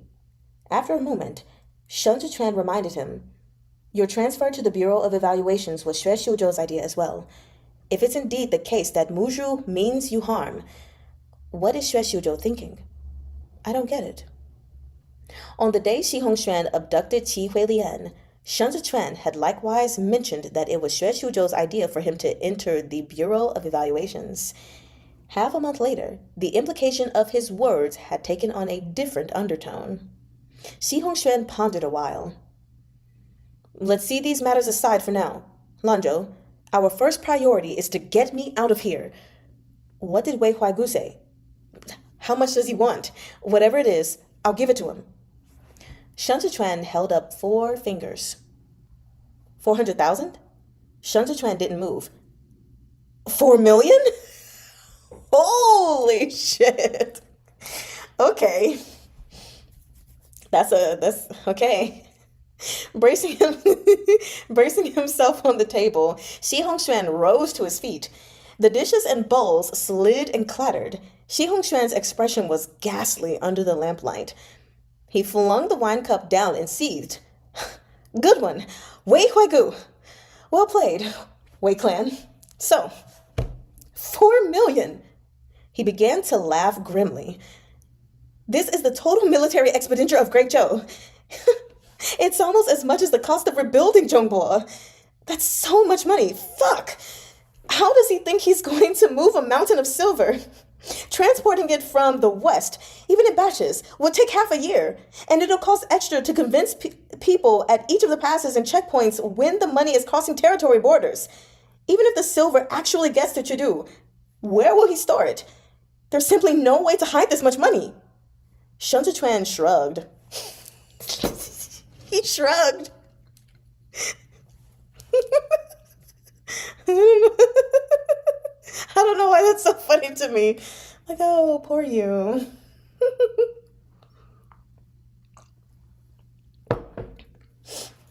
Also, I said he would be back in this chapter, so I am glad because, yes, he's back in this chapter. Anyway, Shen Zhichuan shrugged. What he's doing now is ripping you off by making such an exorbitant demand. What does he care about the logistics? The embroidered uniformed guard has heard news that the Wei clan has its sights set on Zhongbo. Think about it. Wei Huaigu controls the Ministry of Revenue. If he manages to take control of the 6 prefectures of Zhongbo as well, then this sum really will be used on military expenses. When the Wei clan has their own troops, with the backing of the Empress Dowager, then the Shi clan will be at their mercy. Shi Hongxuan whipped his head around to look at Shen Zhichuan. When you advised me to join forces with the rest of the 8 great clans back then, did you ever think this would happen? Lanzhou, these people are vicious beasts, one and all. Their greed knows no bounds. The moment they have us in their clutches, you and I will never get back on our feet again. Back then, When I advised you to join forces and kick out the Yao clan, you hesitated. Shen Zichuan reminded him. The Yao clan was a good target. You could have made an example of them. Since you missed that chance, the situation you're in today was only to be expected. Shi Hongxuan, if you don't make them bleed, they'll think of ways to cut you out. Shen Zichuan's tone turned sorrowful. The situation is turning rapidly. It's unlike days gone by, when everyone could still talk reason. Within the 8 great clans, one clan will rise when another falls.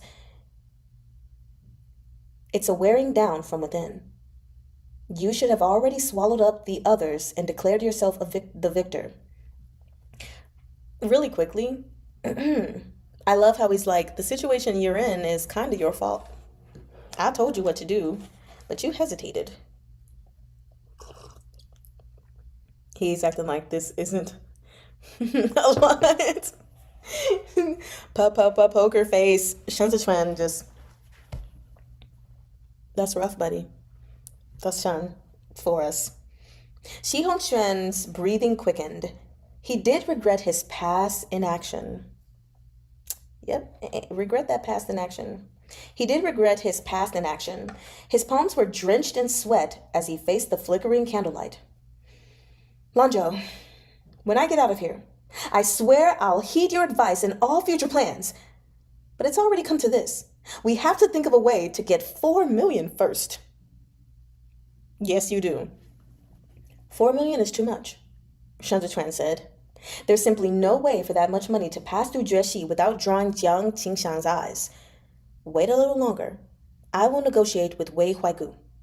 At this point, waiting was his only option. Suppressing his impatience, Shi Hongxuan said, "We have to hurry. The situation in the imperial court changes by the day. His Majesty is indecisive. He has no mind of his own. The moment Xiao'er or Muzhu wins him over, it'll be too late." Shen Zichuan couldn't stay long. As he swept his cloak over his shoulders, he asked, as if in an afterthought, "That's right. If you're in prison, then what about Qi Huilian? He's important too. We can't let anyone see him." Shi Hongxuan parted his lips to speak, but seemed to change his mind a breath later. He said, his voice soothing, "Don't you worry. Qi Huilian won't starve to death. I found someone to watch over him, and the place is well concealed. I'll return him to you once I'm out of here." In the soft darkness, Shen Zichuan turned slightly to glance over his shoulder, the sliver of a smile curving the corners of his lips. He fastened his cloak and said softly, "Sure thing." A cold draft blew through the open door, making the hair on Shi Hongxuan's neck stand on end. He rubbed at his arms, thinking to say a few words more to reassure Shen Zichuan, but the man was already gone. Yes, Suki, that's scary. I'm legitimately scared. Oh man, that smile. Sure thing. Okay, I'll get you out. I'm scared for I'm scared for Shi Hongxuan.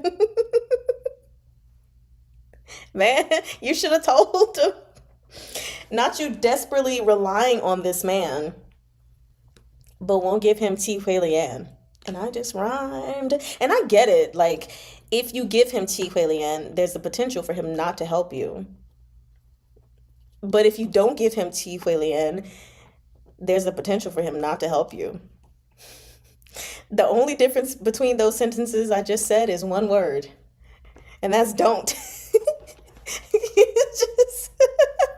I would have given him Qi Huilian. Cool. I'm scared for this man. Like, ooh, sir, I don't know. You just keep digging yourself deeper, okay? Both is bad. Exactly. There's potential for you to be badonkied.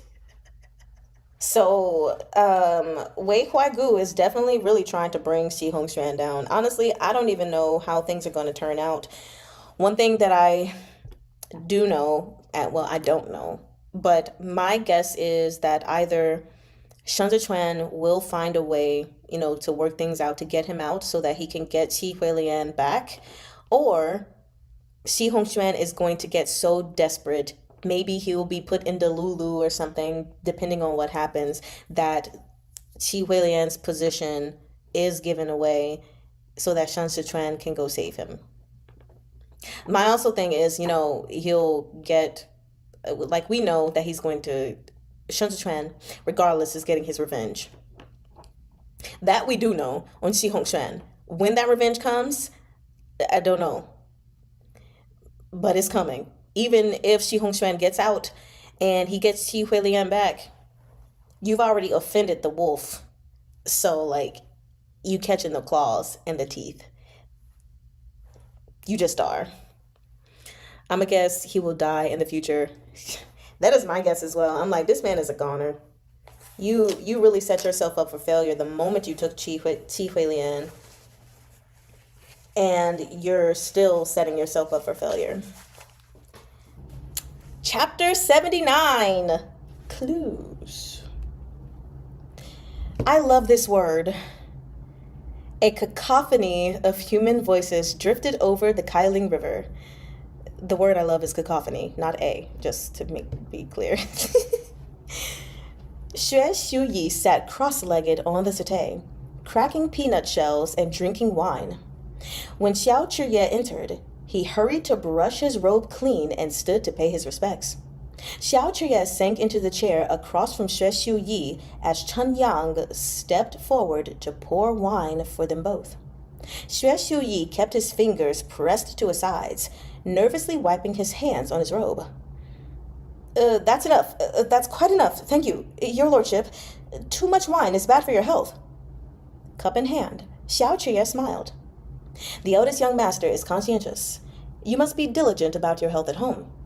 Only a little. Xue Xiuyi didn't dare sit back down without permission. He was short and slight to begin with, and with his back still hunched in a bow, he appeared all the more humble and lowly before Xiao Chiye. Please sit, Xiao Chiye said pleasantly. I'd like to seek the eldest young master's advice. Perched on the edge of the settee, Xue Xiuyi demurred. I wouldn't dare presume to offer any. Just from the look of him, Xiao Chiye could see that Xue Xiuyi was poles apart from his brother, Xue Xiuzhou. If Xue Xiuzhou had to defer to an elder brother like this, of course he wouldn't take it lying down. Too much wine isn't that bad in Ballad of Sword and Wine, right? I mean, the whole poem is based on drink and be merry. Never too much wine. Don't make the cup go empty, which is why I poured more water into my thingy.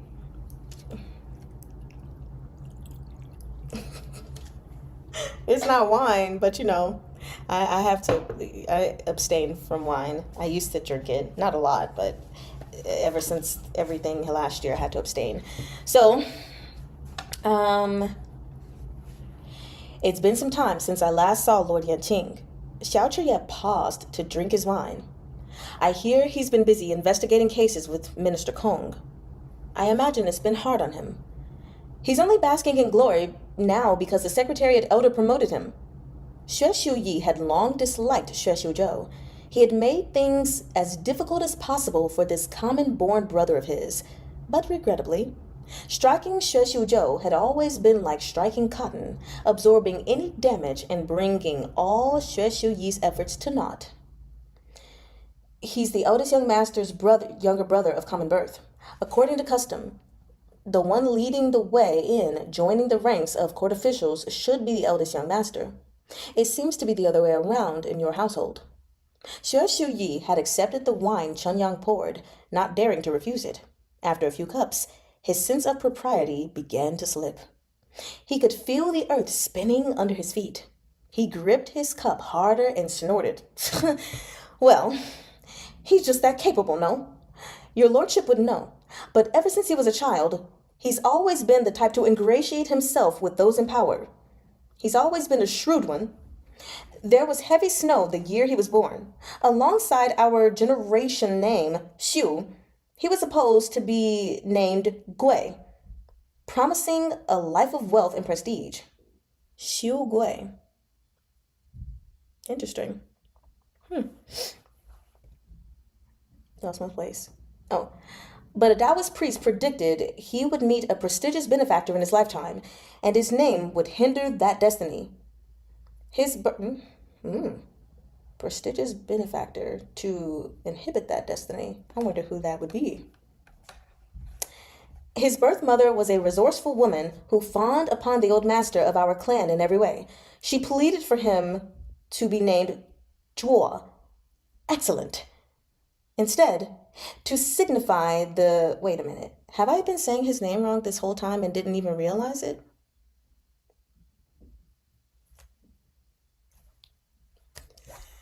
Wait, have I?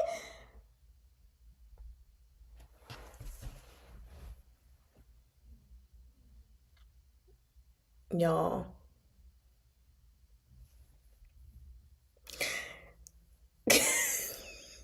I have to start over the QJJ series in its entirety. Oh my gosh. I am so embarrassed right now. I've been saying this man's name wrong the whole time. This is something I pride myself on. Like, not like being prideful, but what the freak, Mari? It's not Xue Xiu Zhou. It's Xue Xiu Zhuo. Just the U and the O were reversed. Ah!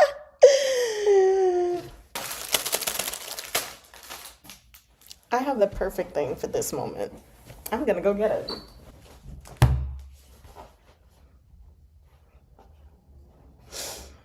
I am so sorry, my beloved people, my beloved readers. I have led you all astray in negligence of attention to the reversal instead of OU to UO. I apologize. Like, I'm legitimately upset right now with myself. Oh, fuck. I'm not going to get over this ever. You always trusted what I say, and now you can't trust me anymore. Oh my gosh, I'm a failure. How did I do this? Okay. Nah, trust. It's fine. Not sure if you deserved it, but yeah, it's fine. So now clearly we need an ADR, Mari Chan stamp clip and recordings. Yes, the bonk stick comes with the game Neanderthals something. That's yeah.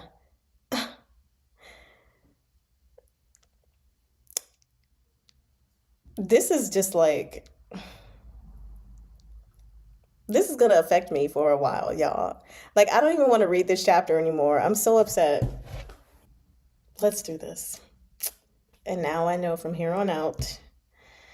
Xue Xiu Zhuo. I'm gonna go cry in a corner when this is over.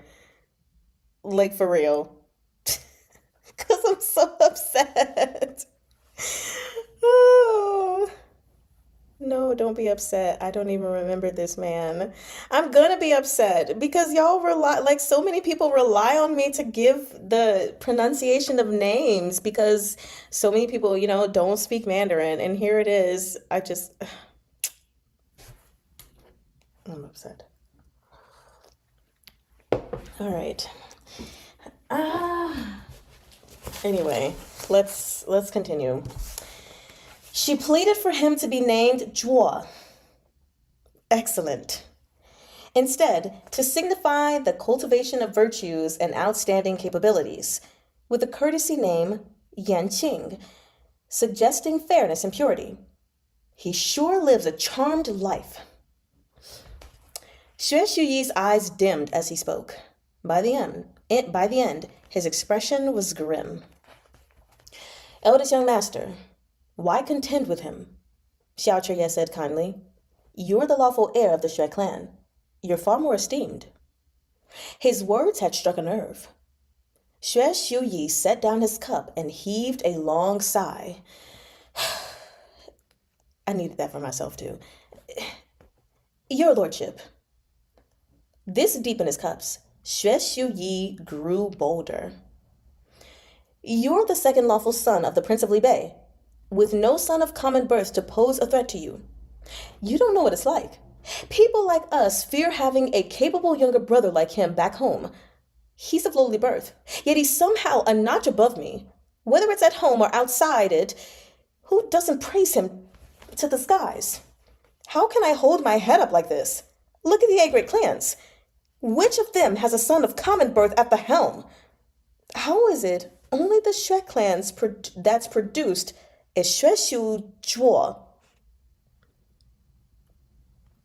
Maybe put the stick away? No. Because I almost said his name wrong. But having this here should hopefully be my reminder to say it correctly. From here on out. I won't have this from here on out, but at least for the rest of the recording, I'm going to have this here. Okay. It was because of Xue Xiuyi's own selfishness that he so detested Xue Xiu Zhuo. But it was because of Xue Xiu Zhuo that the Xue clan had made a comeback in recent years and secured its position among the 8 great clans. The lawful sons born to the principal wives of the Xue clan numbered in the hundreds. In the hundreds! And beneath them were the countless common sons of concubines.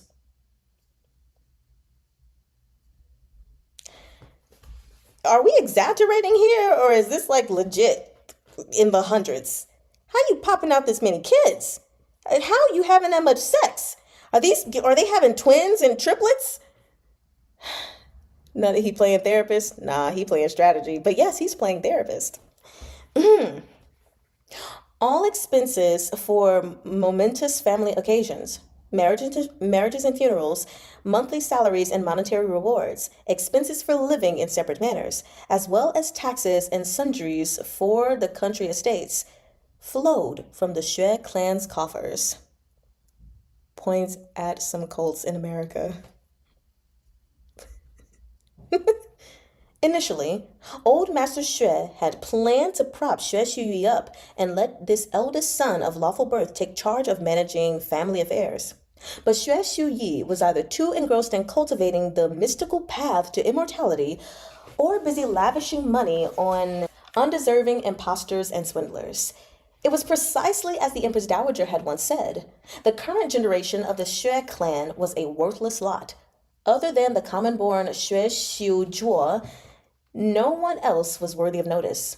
Xue Xiu Zhuo presently held the position of assistant minister in the Court of Judicial Review as well as head of the Xue clan. In just a few years, he had managed to halt the family's decline and help it find its rooting among the noble clans. He had plenty of brothers at home who loafed around and contributed nothing, as well as both paternal and maternal uncles who spent their days devising schemes to cheat the clan of its money. All of them lived off Xue Xiu Zhuo even as they spat on him, shamelessly reaping the benefits of his efforts while cursing him as lowborn. Xiao Chuye knew all this already. He and Shan Zhichuan were of the same opinion. If not for their uncertainty regarding Xue Xiu Zhuo's loyalties, who had all along been hiding behind the noble clans, they, valuing talent, would have tried to recruit him to their camp. The Quancheng silk incident was the crux. It had altered Shan Zhichuan's opinion of Xue Xiu Zhuo and turned him into a person they must guard against. A man astute enough to tie thousands of puppet strings as precautions, long before events were set in motion, was unlikely to put himself at the disposal of another. Running his fingers along the rim of his cup, Xiao Chuye considered, everyone has times when they're down on their luck. The eldest young master oughtn't be too anxious over it. In any case, Xue Xiu Zhuo appears to be acquitting himself well beside the Secretariat Elder and Minister Kong. He's not known to drink or fool around either. He's a decent man who knows his place. Xue Shuyi immediately grew agitated. He fell into wine-induced hiccups and had to cover his mouth to compose himself before blurting out. That's all just an act. Your lordship, you know of the twin flowers of Donglong Street, right? Ohua Pavilion and Xiangyuan Villa. Well, a few years ago, Xue Xiujuo bought a bunch of young men and women from Xiangyuan Villa and hid them in our manor to train up. Xiao Trie's gaze sharpened at the mention of Xiangyuan Villa, and he lowered his voice. Xue Xiujuo bought people from Xiangyuan Villa? He did. Xue Shuyi held up 10 swaying fingers. He bought more than this many boys and girls, all from Xiangyuan Villa. I wonder how many fingers he was holding. he bought more than this many. After a moment of silence, Xiao Chuye rose. Chanyang, keep the eldest young master company. I'm expecting Yao Wenyu to arrive any moment. I'll go welcome him. Xue Shuyi sat straight up at the mention of Yao Wenyu's name and stuttered his agreement, not daring to pester his lordship any further. As soon as Xiao Chuye stepped out the door, he shouted, Gujin! Gujin dropped down from his station on the roof and went to one knee. Argongzi, when I told you to investigate Xiangyuan Villa before, how could you have missed Xiangyuan sold over 10 people to the Shui clan? Stunned, Gujin didn't dare raise his head. I beseech Gongzi to punish me. During the assassination case, Xiang Yuan had betrayed Xiao Chuye and provided false testimony that he'd accepted bribes. The entire incident remained strange. To date, their investigations had uncovered nothing explaining why Xiang Yuan would suddenly throw Xiao Chuye over for the noble clans. Xue Xiujuo was no lecher, yet he'd bought so many people from Xiangyuan Villa and hidden them in his manor without anyone the wiser. What secret lay buried there? Shan Zichuan was right. I like that sentence. Even when Xue Xiujuo wasn't directly involved, his name appeared in every incident since the Nanling hunting grounds. Perhaps even in everything that happened before that pivotal night. Hold on, who's speaking? Okay. No shit, you should be punished. You've been drinking since we arrived in the capital. Have you crawled so deep in that jug, those sharp eyes of yours have gone blind? Incompetence and dereliction of duty. No doubt you should be punished for both. Go ask Changyang for a whipping yourself. Gu Jing began sweating profusely. Yes, silk guy. The wife is always right.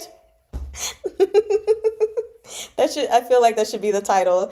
Instead of the wife comes first, the wife is always right. Because in that, he really is in that case too. Anyway, Xiao Chuye had entrusted Gu Jin with this job because he appreciated the man's meticulousness. Gu Jin was by far the most skilled at this kind of reconnaissance work. As a former scout in the Libe Armored Cavalry, he had never made such a blunder. What Xiao Chuye said was true. Gu Jin had stayed in Chudu too long and taken his duties too lightly. I'll give you 2 days to get to the bottom of this. I want the number of people Xiang Yuan sold to Xue Xiuzhou, their names, places of birth, ages. I want to know who their parents and distant relatives are. Xiao Chuye strode past him and said in frosty tones, One more oversight like this, and you needn't remain in this position. Let me nervously,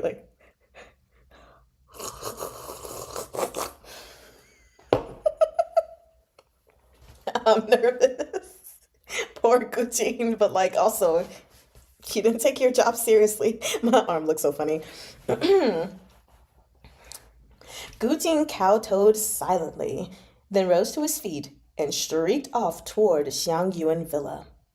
When Chun Yang, finally freed of entertaining Xue Xiuyi, came out, he saw Xiao Chuye's dark expression. Hoping he was delivering better news, he said, Master, Xue Xiuyi is taking a rest. Get someone to escort him home tomorrow morning. Xiao Chuye turned and cast a glance back into the room. There's a set of rare books in Plum Blossom Manor. Send someone to fetch them. You can give them to him on his way out. The plot plotteth. Angry Xiao is, oof, yes. What did I say? The plottery is heavy right now. It's really heavy. Those are part of the Yao clan's collection, Chunyang reminded him. Should we inform Yao Gongzi? Yao Wenyu sold Plum Blossom Manor to me with everything in it. He's already decided he doesn't want them. He spends most of the year out traveling in foreign lands. He's not worried about these dusty old books. Xiao Churyed had more than a few cups tonight, but he didn't seem drunk. He tossed aside the handkerchief he'd used to wipe his hands. Besides, even if he returns to the capital, he's elusive. It's hard to catch even a glimpse of him. There's no way he'd attend a banquet like this. He is not an easy man to pin down. So he ain't even coming?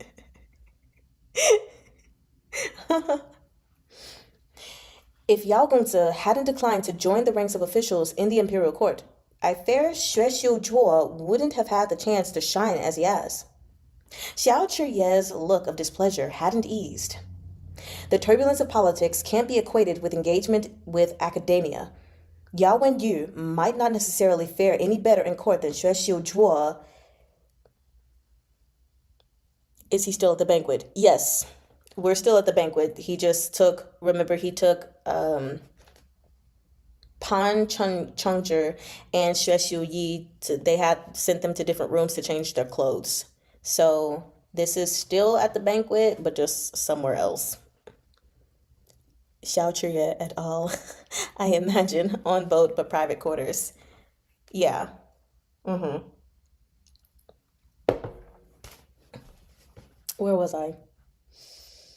I've lost my spot. Oh. Yes. What did I say? Yao Wenyu might not necessarily fare any better in court than Xue Xiuzhou. They're an interesting pair. Opposites in every way. When all's said and done, Yao Wenyu is Secretariat Elder High student. If Xue Xiuzhou is a traveler of the secular world, Yao Gongzi is an immortal who transcends it. Chunyang pondered this, but Secretariat Elder High appears to cherish Yao Gongzi all the more for it. You're right. Hai Liangyi imparts his knowledge to Yao Wenyu without reservation. He didn't hesitate to break his own prejudices with regard to the noble clans to accept him as a student. This alone shows how he values him. Xue Xiuzhou's political achievements are enviable, yet Hai Liangyi still won't afford him the dignity of accepting him as his official student. And what's more, Xue Xiuzhou's political achievements are enviable, yet Hai Liangyi still won't afford him the dignity of accepting him as his official student.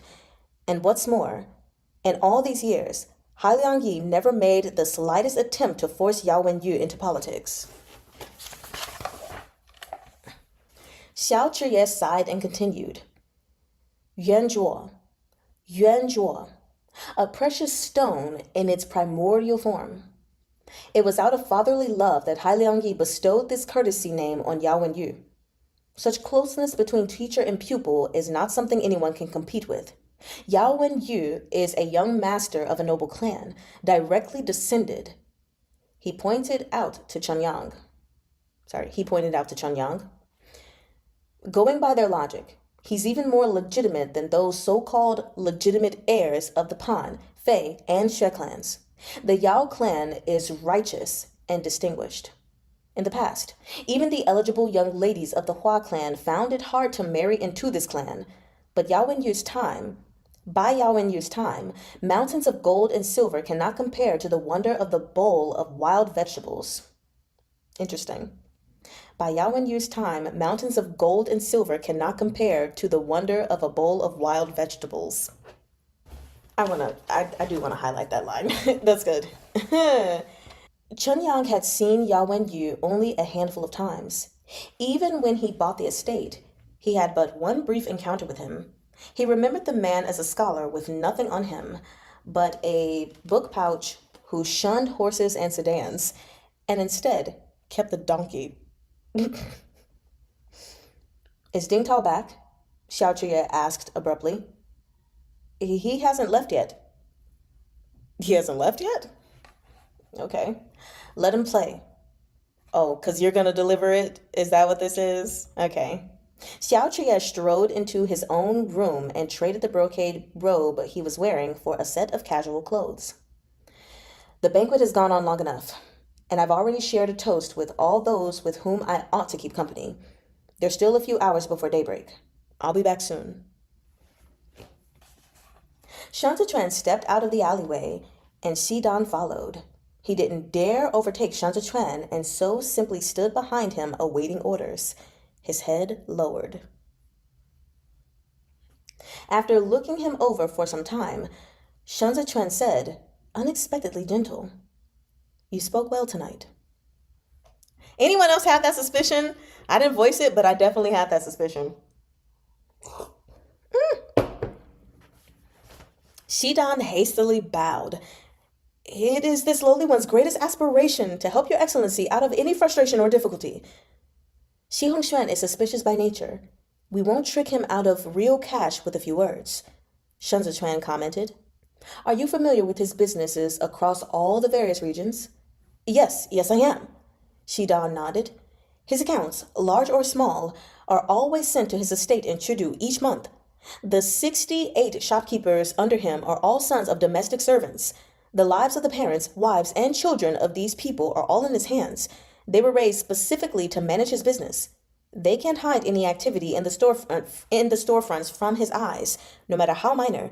He knows the score. That's why his business empire has run so smoothly all these years. If Xi Hongxuan wants to withdraw these 4 million taels, he must hand you the key and instruct you to take the money from the vault," Shan Zichuan said. "My only question is, how will the money be transferred?" Xidan made a few mental calculations. "It's true that there's a huge risk traveling overland. The carts must contain some cargo as a front to conceal the silver. This is 4 million taels we're talking about. Without a long-standing business to serve as cover, Jiang Qingshang, the provincial administration commissioner of Jueshi, will see through it in an instant. And, Your Excellency, if we travel by land, we must first pass through the 13 cities of Jueshi, followed by Dicheng. These are all difficult checkpoints. Most importantly, Xi Hongxuan is right. There's no place in Chudu that could conceal this sum of money." These were silver ingots they were discussing, not paper notes. Even if one had a vacant courtyard in which to hoard them, it wouldn't likely be able to accommodate the full 4 million.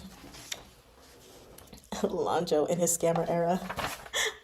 On top of that, there was the headache of spending this much money once it was in hand. What are we spending it on? That is a lot of money. It would be hard to spend all that. Lanzhou needs money for Xiao Chia. Don't he? Don't he though? Because Shan Zichuan considered as he looked into the night. "This sum will not enter Chudu." Xidan didn't dare make a sound, waiting for Shan Zichuan to continue. Sure enough, he did. "The shipment will be subjected to inspections in Jueshi, whether it is transported by land or sea. 4 million is too large a sum. Even if we're thorough in our planning and hide the shipment for prying eyes, we can't count on every man who carries out our orders to be so meticulous. And it's all pointless if the money can't be spent when it comes. No, this money won't reach Chudu." What Your Excellency means, trying to follow the line of Shan Zichuan's thoughts, Xidan ventured, is that we should trick the money out of him, keep it where it is, and circulate it through trading? He said, guess. "Half of it will be handed to you to do just that," Shan Zichuan said. "I'll come up with something for the other half. Be prepared. The Xi clan's businesses are extensive, and they can't operate without a manager. When Xi Hongxuan falls, you'll be next in line." Xidan swiftly agreed. Shan Zichuan climbed into the waiting carriage alone.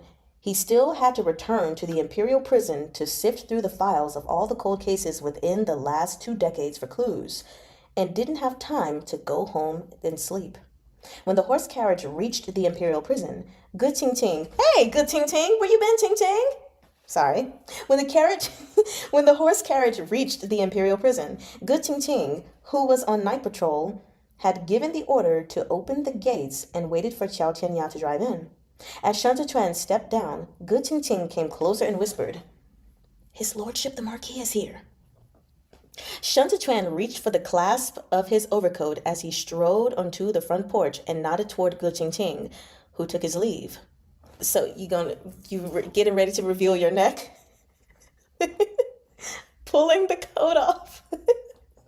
Pulling the coat off, he draped it over his arm and pushed open the door. Xiao Chuye had spent the evening indulging in wine, and the scent of alcohol lingered on him even after a change of clothes. He slumped in Shan Zhuan's chair, an account book covering his face. At the sound of the door, he lifted the book but didn't move. "Come sit here." Xiao Chuye tossed the book onto the table. "Where is here?" In his lap. Shan Zichuan shut the door behind him and hung his head on the rack, unfastening more clasps at his throat as he went. Meeting Xiao Chuye's gaze, he swung one leg. Oh. Oh. Excuse me a second. Blushing time.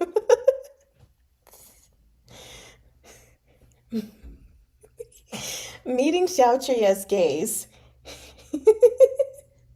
he swung one leg over Xiao Chuye's thighs. I'm so sorry.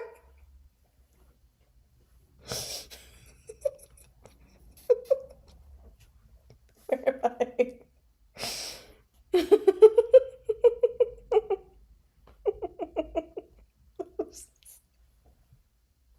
This is even funny, but just like, okay.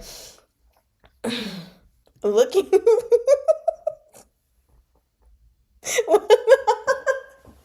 I just wasn't expecting it to just escalate to that. I just wasn't expecting that to escalate. Giggles and such.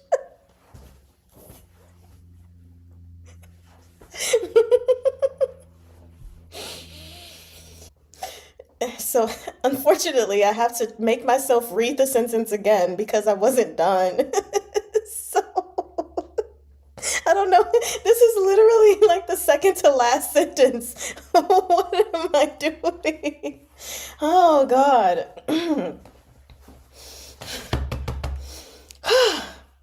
Meeting Xiao Chuye's gaze, he swung one leg over Xiao Chuye's thighs, looking him in the eye as he shifted closer.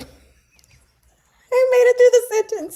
It was really hard, but I made it through the sentence. Your laughs make me laugh. I'm so sorry. Same every time. See, this is why I admire audio dramas so much. The voice actors, yeah, they be doing it. I'm sure they have these moments, because Xiao Chuye reached out to wrap his arms around Shan Zichuan's waist, their soft lips meeting as they kissed to their heart's content. That is the end of the chapter.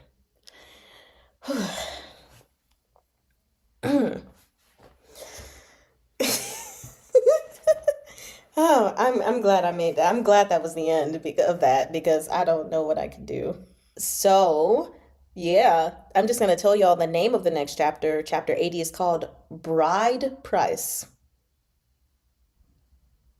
Bride Price.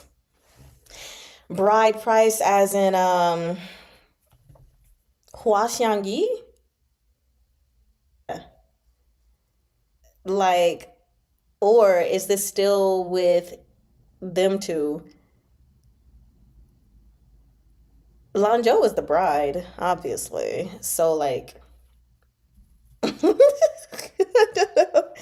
I guess it spoils where the money goes. Dowry! Let's go. Look, I'm literally, that's where the money will go. Ayo, ayo. Lady Hua be pricey, prob. She's so pricey. Oh my gosh. I mean, she is the Empress Dowager's favorite person. So she's expensive. Right. Which bride? I don't even know. How many pages? I'm not going to read it, but how many pages is this? Okay. I hope you all enjoyed today's session. I will see you all again tomorrow. But as far as QJJ, I will see you all again, audio speaking, on Tuesday, or Tuesday, as I'm going to say. Thank you, NFS.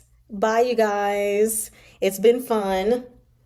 I'm going to go think about where I left off on the chapter that we did not read today, and I'm going to just fantasize about it for a little bit.